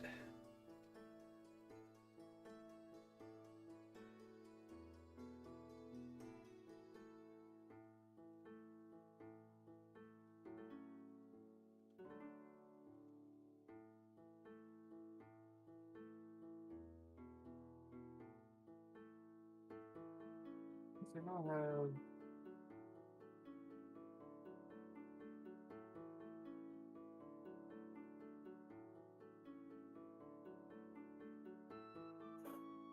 It wasn't it from the It was from the hag, yes.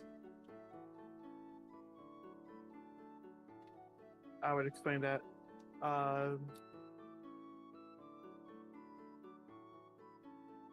She had an actual name.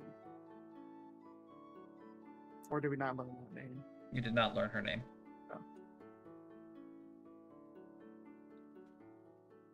Learned it from the Hagnasis.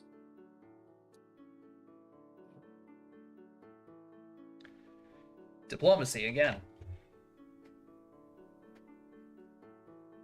Alright, roll 20. Don't you dare give me a 5. And I joked you. It's not a 5. 7.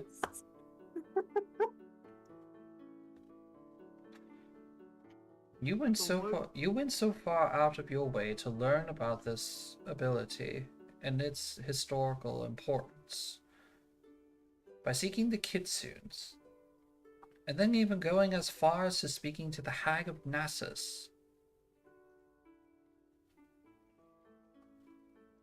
Rather an interesting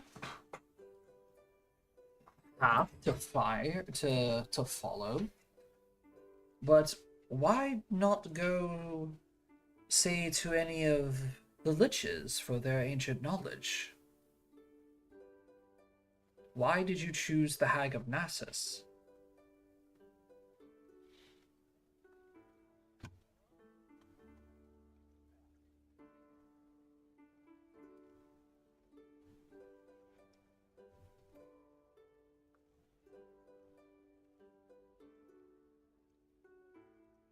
Jacob, buddy, this is where you start lying.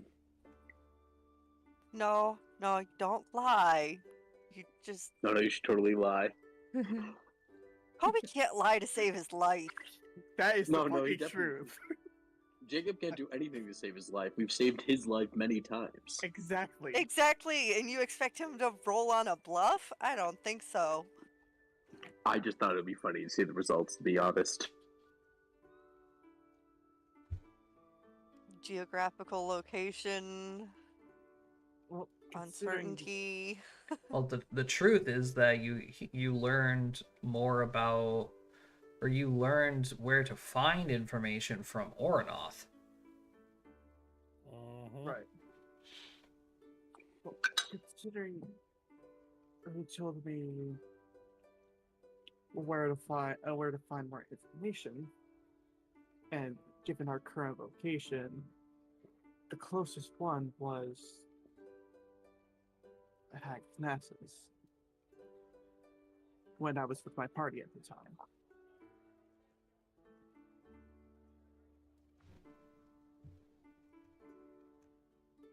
I see. It is not very often that people would recommend the Hag of Nessus. She does tend to keep to herself, and very few people ever actually know about her and her capabilities.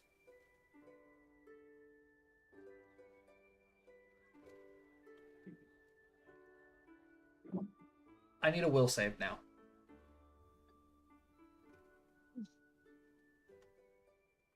Holy crap, that just like Oh, Damn! when the stars align. Alright. So you slowly start to feel like a twinge in the back of your mind, and then immediately you close your eyes quickly, and then you feel the twinge just slowly start to fade away. And you hear you hear the were owl speak again and say,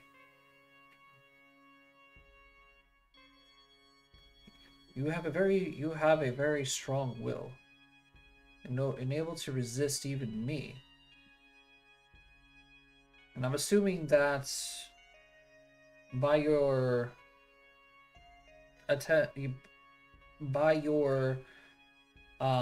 persistence in hiding who you got this information from, it must not be good.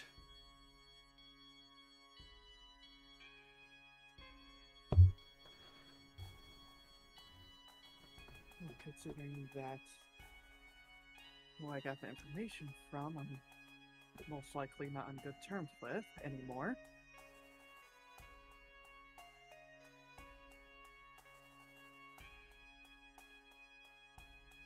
Then why hide it?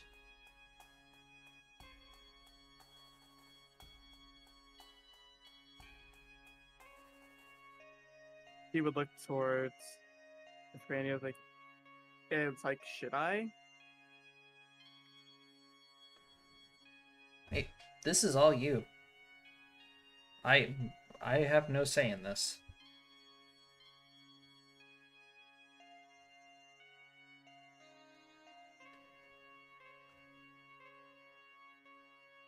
I originally got the information from the Orthoth.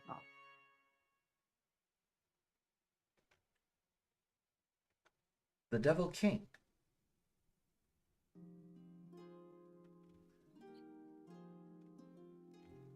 The one.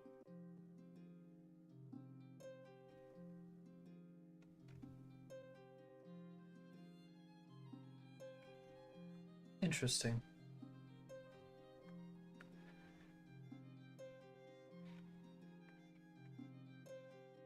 Very well.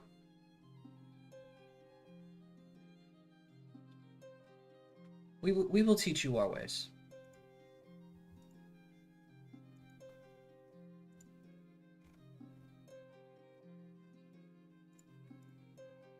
And so your training will begin.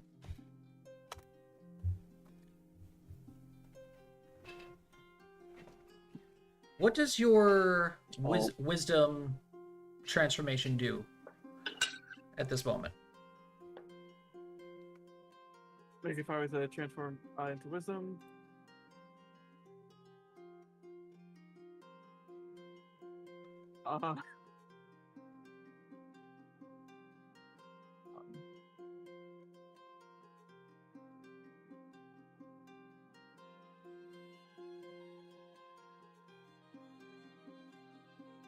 The entire conversation, I can just hear cut the blue wire, cut the blue wire, cut the blue wire. Cut the blue wire, cut the blue wire. Yeah. Bring it up to a 26. Hmm? Are you talking about like my wisdom score or? No, like what does transforming into your wisdom skin shape do?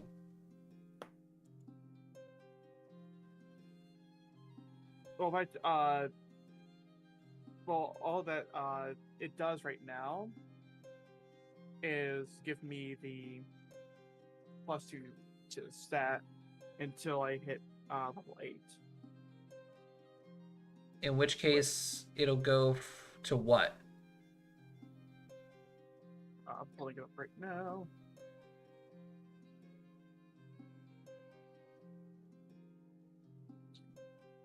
So when I hit level 8, I can imitate humanoid creatures even more accurately. I gain the following abilities that the form assumes, like dark vision, low light, scent, climb, fly. Like, I gain their abilities. Okay. So, like, let's say if I shift into an orc, I get orc ferocity. Okay. In this case then, your wisdom bonus is gonna go from a +2 to a +4.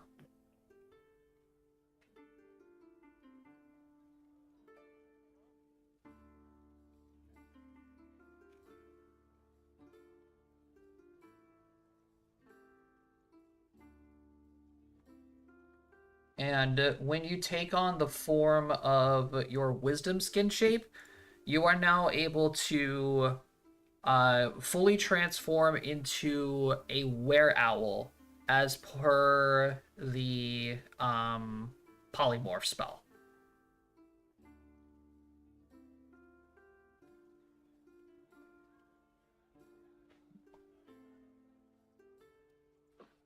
Okay. Note to self: buy silver tipped arrows.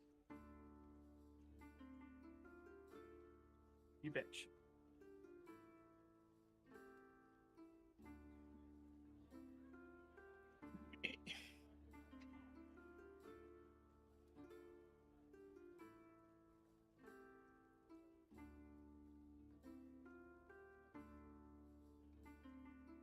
Okay.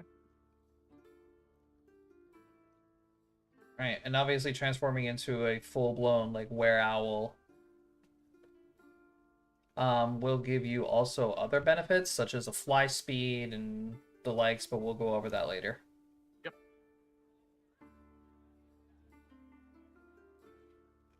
And how long does training take?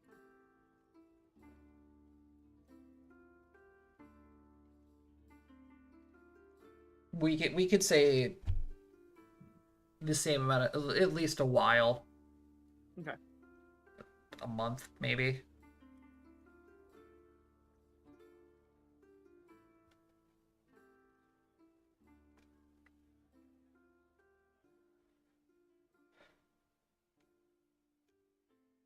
All right. So with this, the owls will also therefore explain to you that learning more about the lycanthrope disease, along with understanding the the biological and cultural aspects of each of the different lycanthropes that are out there, will help you gain a better understanding of the other transformations.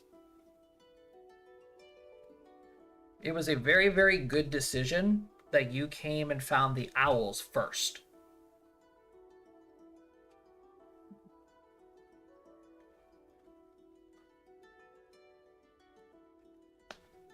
Because going up against the wolves, the bears, and the tigers would not have gone well for you.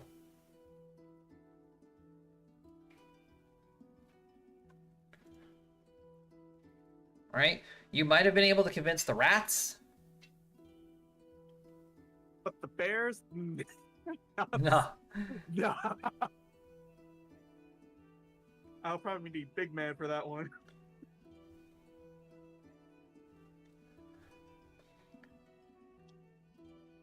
But then they also mentioned something by the name of a silver blood.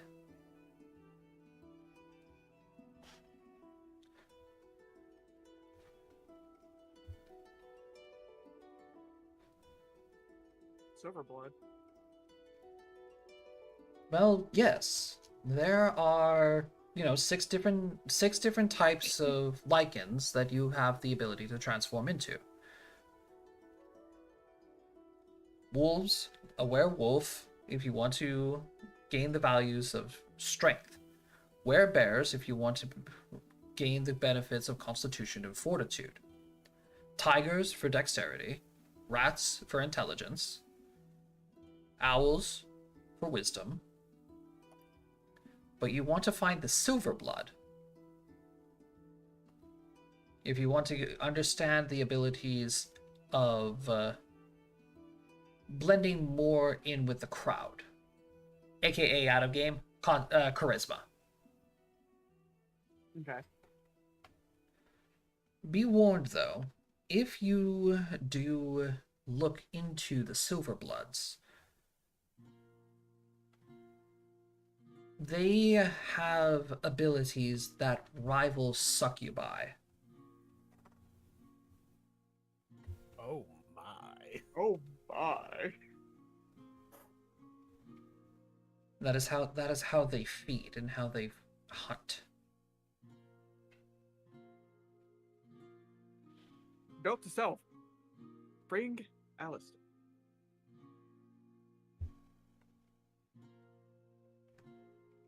Hey, I'm just letting you know this now. Will is my lowest save DC. Do we remember what happened with the siren at the lake? Don't bring me. I almost killed you all. Yeah, you almost domed me. Let's be honest. It was the frogs that almost killed them. Yeah. Yeah, but I was no help once I got mind controlled. True. Yeah, you were almost the cleanup crew. I was. All right. So yeah, 8.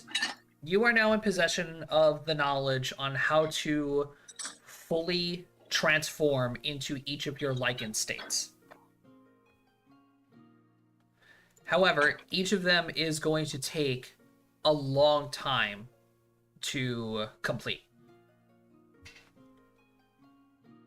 So, if you have downtime as things happen, you can start reading these books that the owls are going to give you and start learning how to transform into different lichens.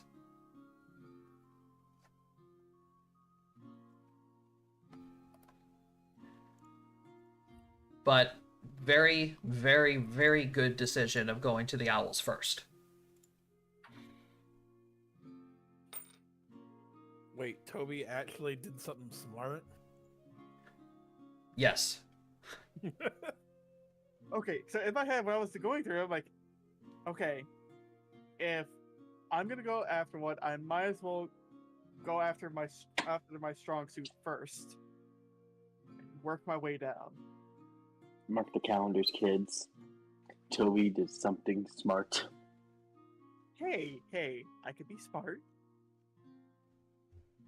I could be very, very dumb. I could be red, I could be blue, I could be violet skies, I could be purple, I could be purple, I could be anything.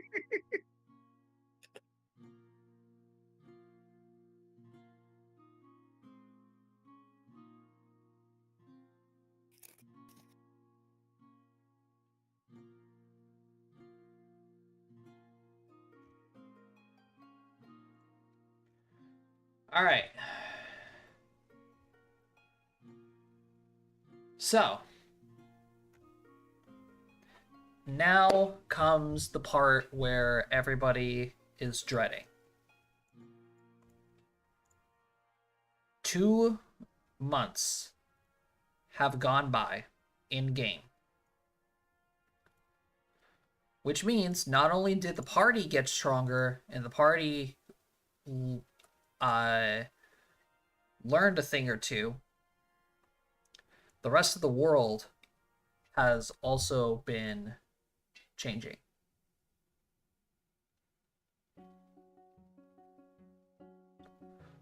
So, we are going to start with the big one. To nobody's surprise, Dandelier has fallen into civil war.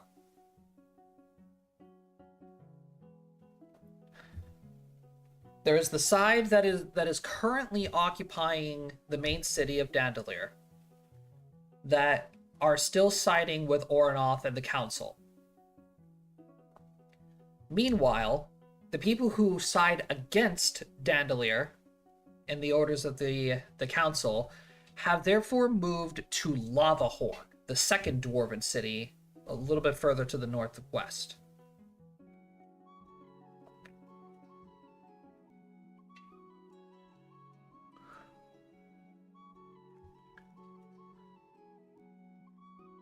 You know,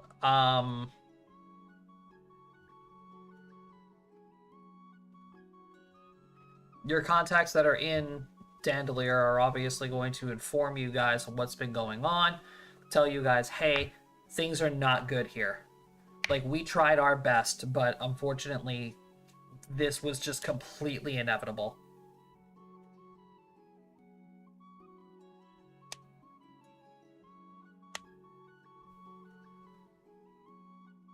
The second thing that has been happening is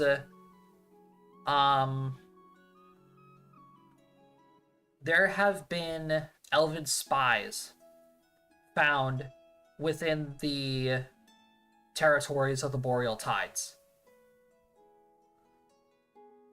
And most importantly is that some scouts from the Boreal Tides have begun to notice that there are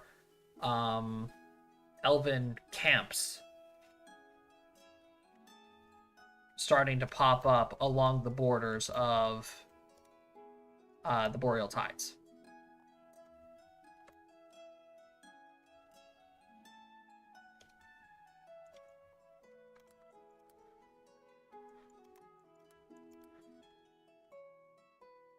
So let's just clear out some of your objectives here.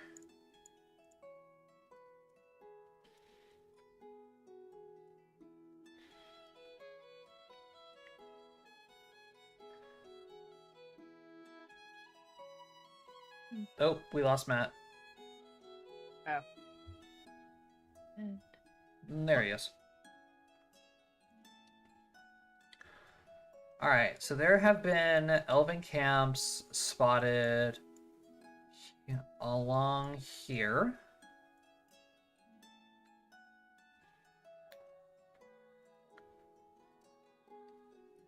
And there's even one that was found here.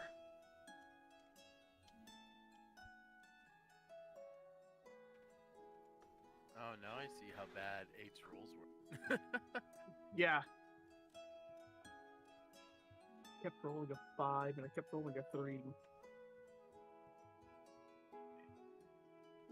So okay, so is this upper part on the other side of the I didn't realize that the upper part of the Upper Kingdom here was also considered Boreal Tides lands. They are, yes. Not- Yes. Yes, wherever, like, the complete northern section of Luavara, Boreal like Tides. cutting off at the mountains is Boreal Tide region. You know, Okay, I this, didn't realize that. yeah, this section here is technically Dragon land because that was given to them by sanction of the king. But yeah, Boreal Tides cut off like directly at the snowed region.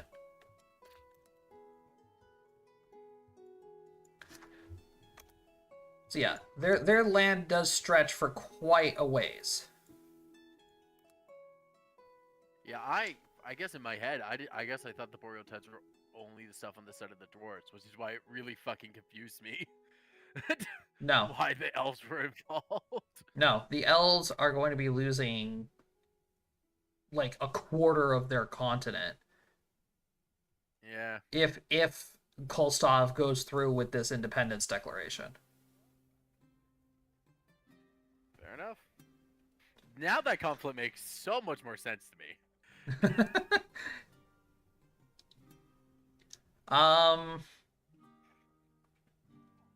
So yeah, Lavahorn and Dandelier are in full-scale war now. But the Boreal Tides are starting to are like the conflict between Elendor and the Boreal Tides is getting a lot worse. As, you know, camps of soldiers are starting to show up along the border, like they're preparing for an attack. Alright. So, here's the question then, folks. Unless you have more things to tell us, Josh. Well, I mean, the thing about it is, the king is also going to try and get in contact with you guys, but he has no other way of getting in contact with the rest of the party except for Aristella and Silky, who stayed in Castlegar. So, I don't know about Aristella, but Silky does not want to talk to the king. I mean, that's all in Aristotle, it's called then.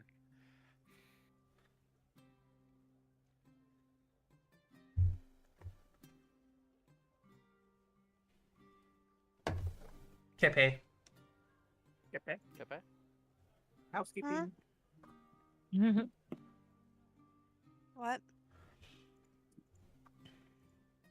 So Hi. with Hi. the news of war breaking out in Dandelier and Lavahorn, elven soldiers are also starting to show up in the north in what appears to be preparation to go to war with the Boreal Tides. Like, the king is trying to get in contact with the party to talk with them and ask questions, but Silky doesn't want to talk to him.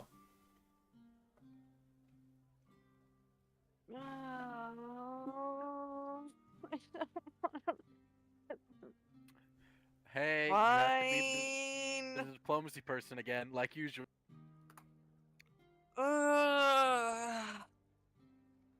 Silky, I'm not going alone. She sounds so happy, guys. Then we don't talk to him. Bottom line. Oof. Ooh. We should I at feel like least we see talked what to him. he wants to know and see what we're willing to tell. Fair enough?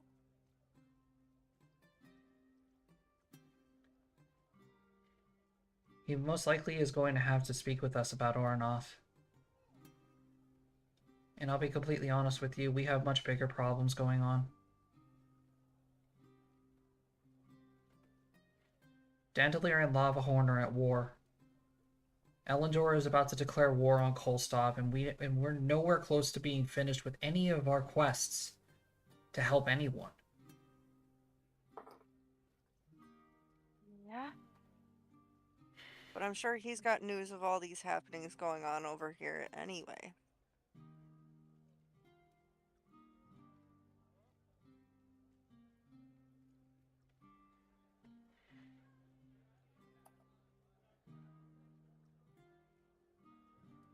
I know you're still upset with him, which is fair, but not talking to him isn't going to get us anywhere. Of course, talking to him could get us nowhere as well. But Personally, at this point, I would we're just... rather just not waste the time. Once everybody gets back from their training or learning or whatever they're all doing, we're leaving Castleguard and we're leaving the Continent of Silence as soon as possible. Yeah. The question is, where do we go?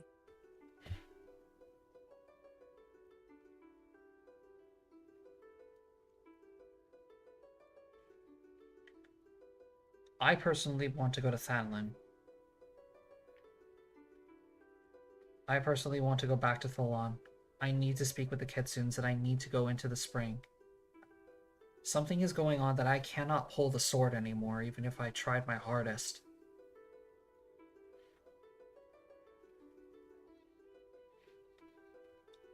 Afterwards, I really do think we should go to Dandelier.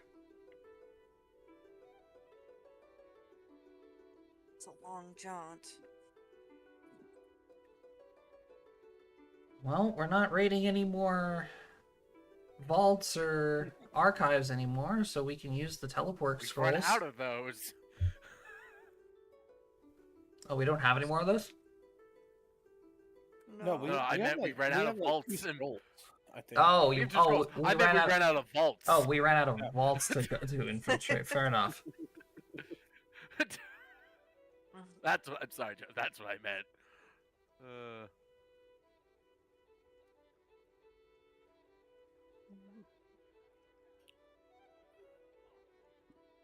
fine. I'll go see what he has to say. You wait here for everybody. I'm not gonna agree to anything. We have shit we have to do.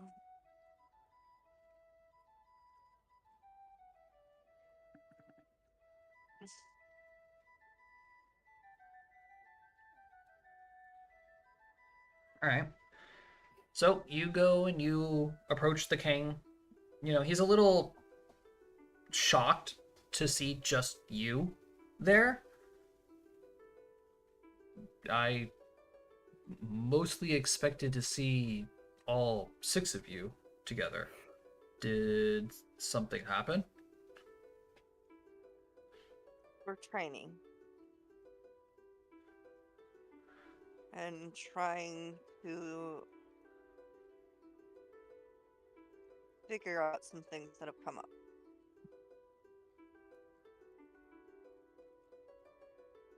Ah. I see.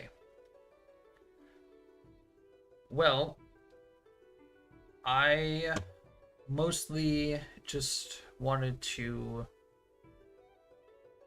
ask what your plans are. Things around the world are not looking good. And believe me, I'm doing my damnedest not to jump in myself and see if I can help anywhere. Well, for now, we plan to go seek some answers from the Kitsunes. And then, depending on what answers we get there, we'll decide where to go next.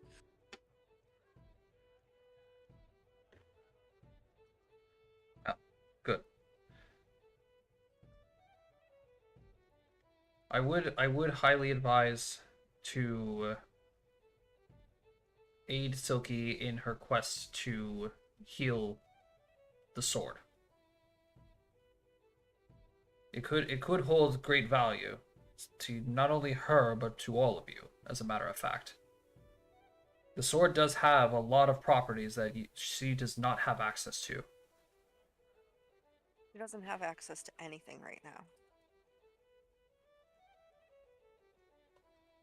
What do you mean?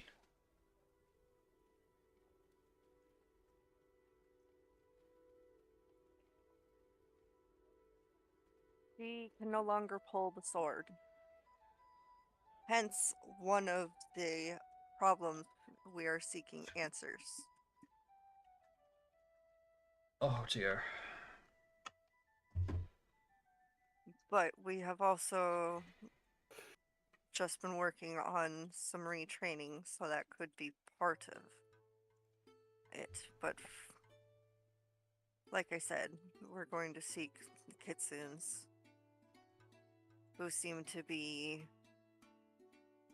rather in tune with, well, they're known for soul magic, so there's some connection between Silky and the sword, and I don't believe it's just Erina.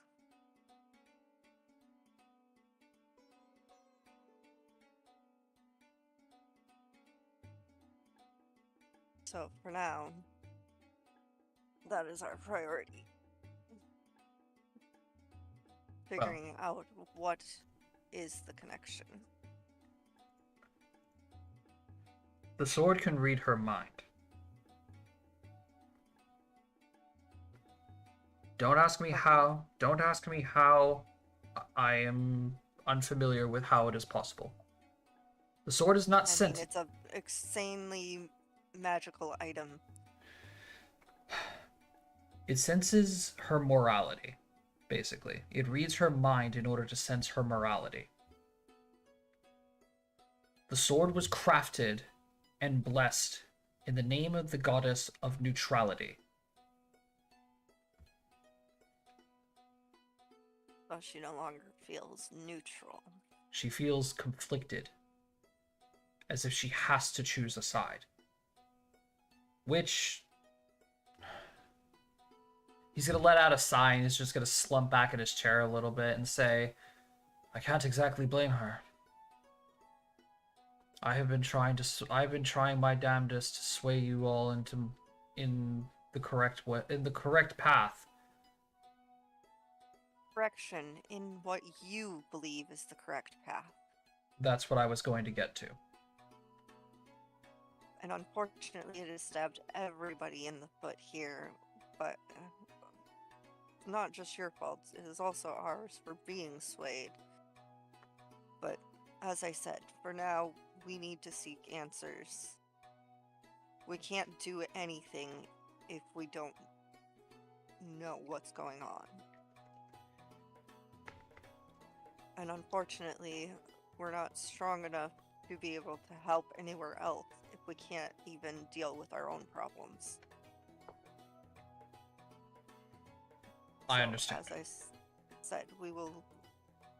The plan is to visit the kitsunes, and from there, our next plan will fall into place depending on what we find out. We have heard what's going on everywhere, and we have allies in both the Boreal Tides and Dandelier. So, we're keeping updated on the news. It's just, unfortunately, there's not much we can do at this point.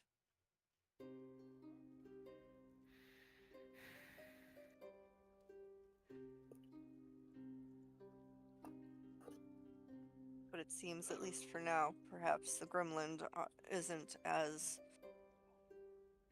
or the Cunning Waste, I should say, isn't in as much turmoil as it was. So Correct. at least there's that. From the couriers that have been coming through the kingdom, your friends have been doing quite well down there, and even managed to patch up the breach. Teamwork. High five. Yeah. Yeah. Melee boys for the win. I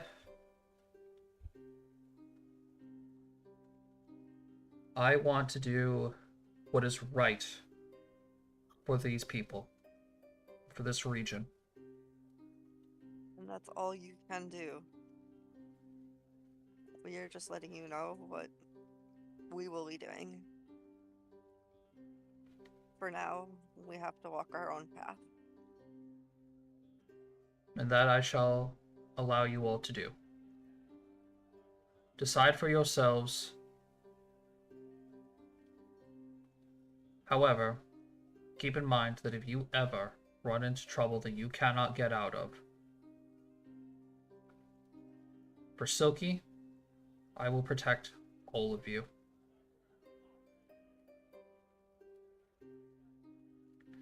I will no longer interfere with any decisions that you all make. Silence's prophecies are standing before me. And there is nothing that I can do except watch.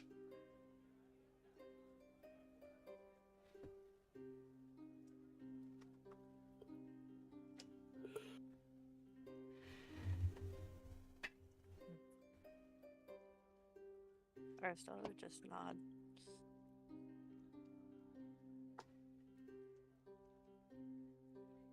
I wish you the best. I wish you and your friends the best of luck on your journeys. But please, be safe. We intend to take every precaution possible. Good luck.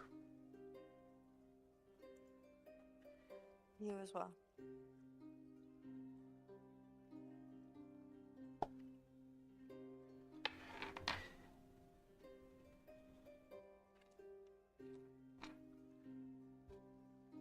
And I suppose Aristella would leave.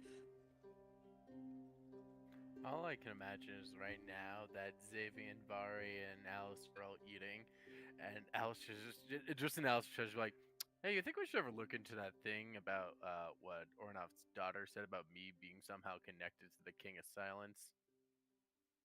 Nah. I don't even know how you would. Unless I your I stepdaughter. don't know how we Does begin your that one either, stepdaughter to be have honest. something to do with it and you're connected through her? That would be couldn't tell you. hilarious. That may be the connection. Still couldn't tell you. We've yet to find her again. We know where she is. We just haven't gone to her. Stepdaddy to the 'Cause, you know, king's saving... hidden child. Yeah, because as much as Alistair wants to go to her, he also knows we have much bigger fucking issues. Mhm.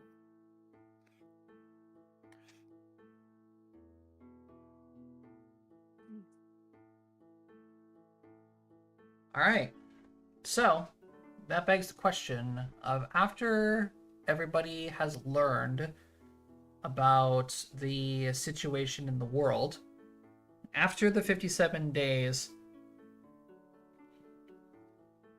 you know, Silky would get in contact with everybody and say, hey, Araceli and I are done. If you guys want to make your way back, you know, we're ready to make our next move. Dude, I mean, probably about a week or two before we'd be letting them know, hey, we're almost done, so they can start heading our way. So by the time we're done, they're there. Okay, that'll probably be the better thing to do. Yeah. I figured I'd just give everybody some extra time, but Well, they can I mean- meander. They got time. I don't think but the Desert Boys need much more time to do whatever we were doing. Yeah, no, like I think it was just using some of that cash that we got to get upgrades. Yeah, that's about all we were doing. I mean, also, on a side note, can we appreciate how all the men just went to go fight shit in the desert while all the women went off and, like, read books? Yeah. Yeah, that tracks. Oh, by the way, how are we supposed to get in contact with Aid if she's in the Underdark? And I don't have a stone with me. through Sylvie. Ladies. Yeah, Sylvie. Oh, okay. But Sylvie has... There's a will, there's a way, and a message scroll.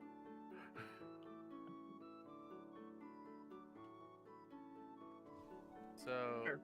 Josh... Yes. Actually, we can talk about this later, never mind. This is not important for now, so never mind. All right. I will be right back, though. Can you stick around for like 10 more minutes? Yeah. I mean, this is just pretty much the setup of catching the audience up with what's been going on, and going over And what moving it. And starting the transition for next exactly. episode. Yeah. Got it. So when you guys arrive back in Castle Guard, you know, if there's any changes that Aristella makes to her character during this time, you guys do know that, like, Silky especially, also has, like, a book that consistently follows her now. Oh, It tells her magical this is not stories. very unusual for Silky to have a book, though. Let's be honest. If Silky Or- didn't have a book, we'd be concerned. It's like is a book.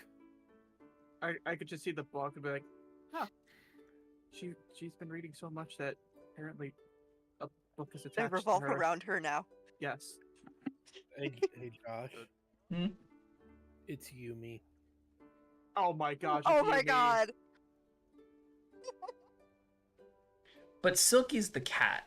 I know. Exactly. It's just But the book can't pick her up. That's the problem now. We Yeah. can't get the book to pick her up. She just So needs. tempted to draw. to get She some just red and needs white to learn paint how to and paint a levitate, and target. then she could make it look like she's writing on her book. oh god, now I need a chibi version of Silky writing a giant book. That'd be funny. Yes. For anybody out there listening, and you want to make fan art, please make a chibi Silky writing a book. There you go. It would be the best thing ever.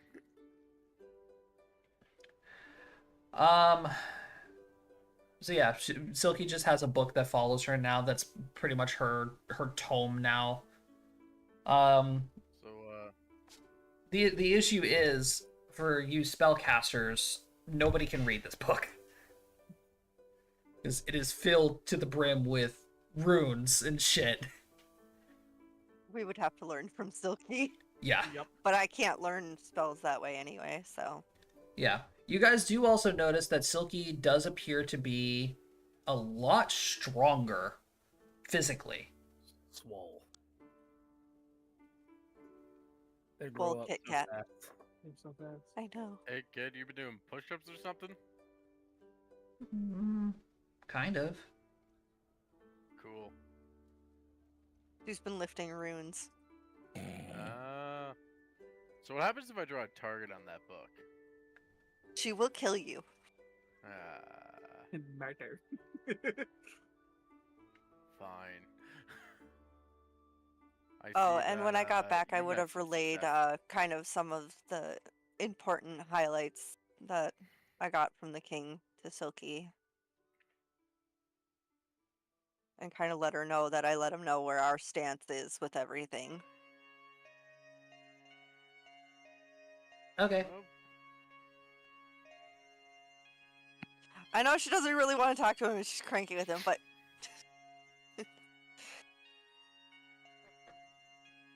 yeah. Dandelier's war, Boreal Tides are right on the brink. I think it's a good time to go visit the Kitsunes like you asked, Silky, eh?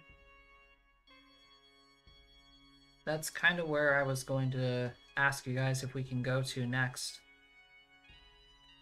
Well, wherever you go, I follow. That's my job. Get you there in one piece.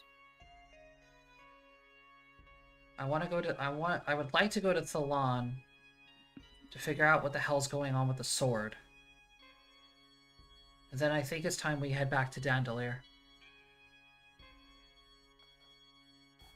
Got it, kid. We gotta see what Ragnar is up. Yeah, we gotta see how Ragnar's holding up.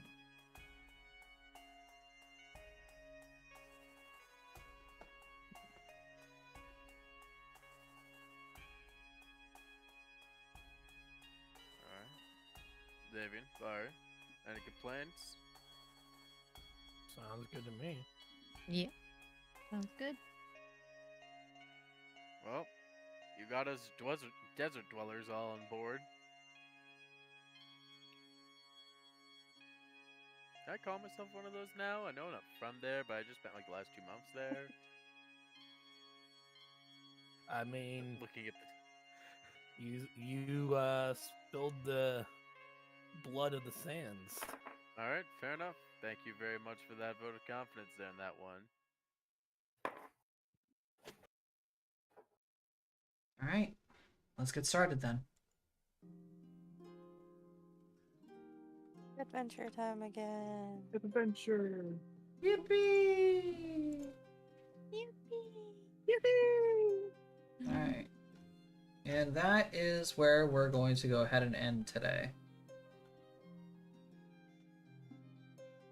Shorter session, but things like this have to happen when there's a massive time skip happening. Yeah, Yeah. it's fine. We all Yup. get to watch. We all get to watch our good friend Toby suffer. Yes. Damn. Squirm, Toby, squirm. I'm not a wiggle worm, okay? Shush. Not yet. One day.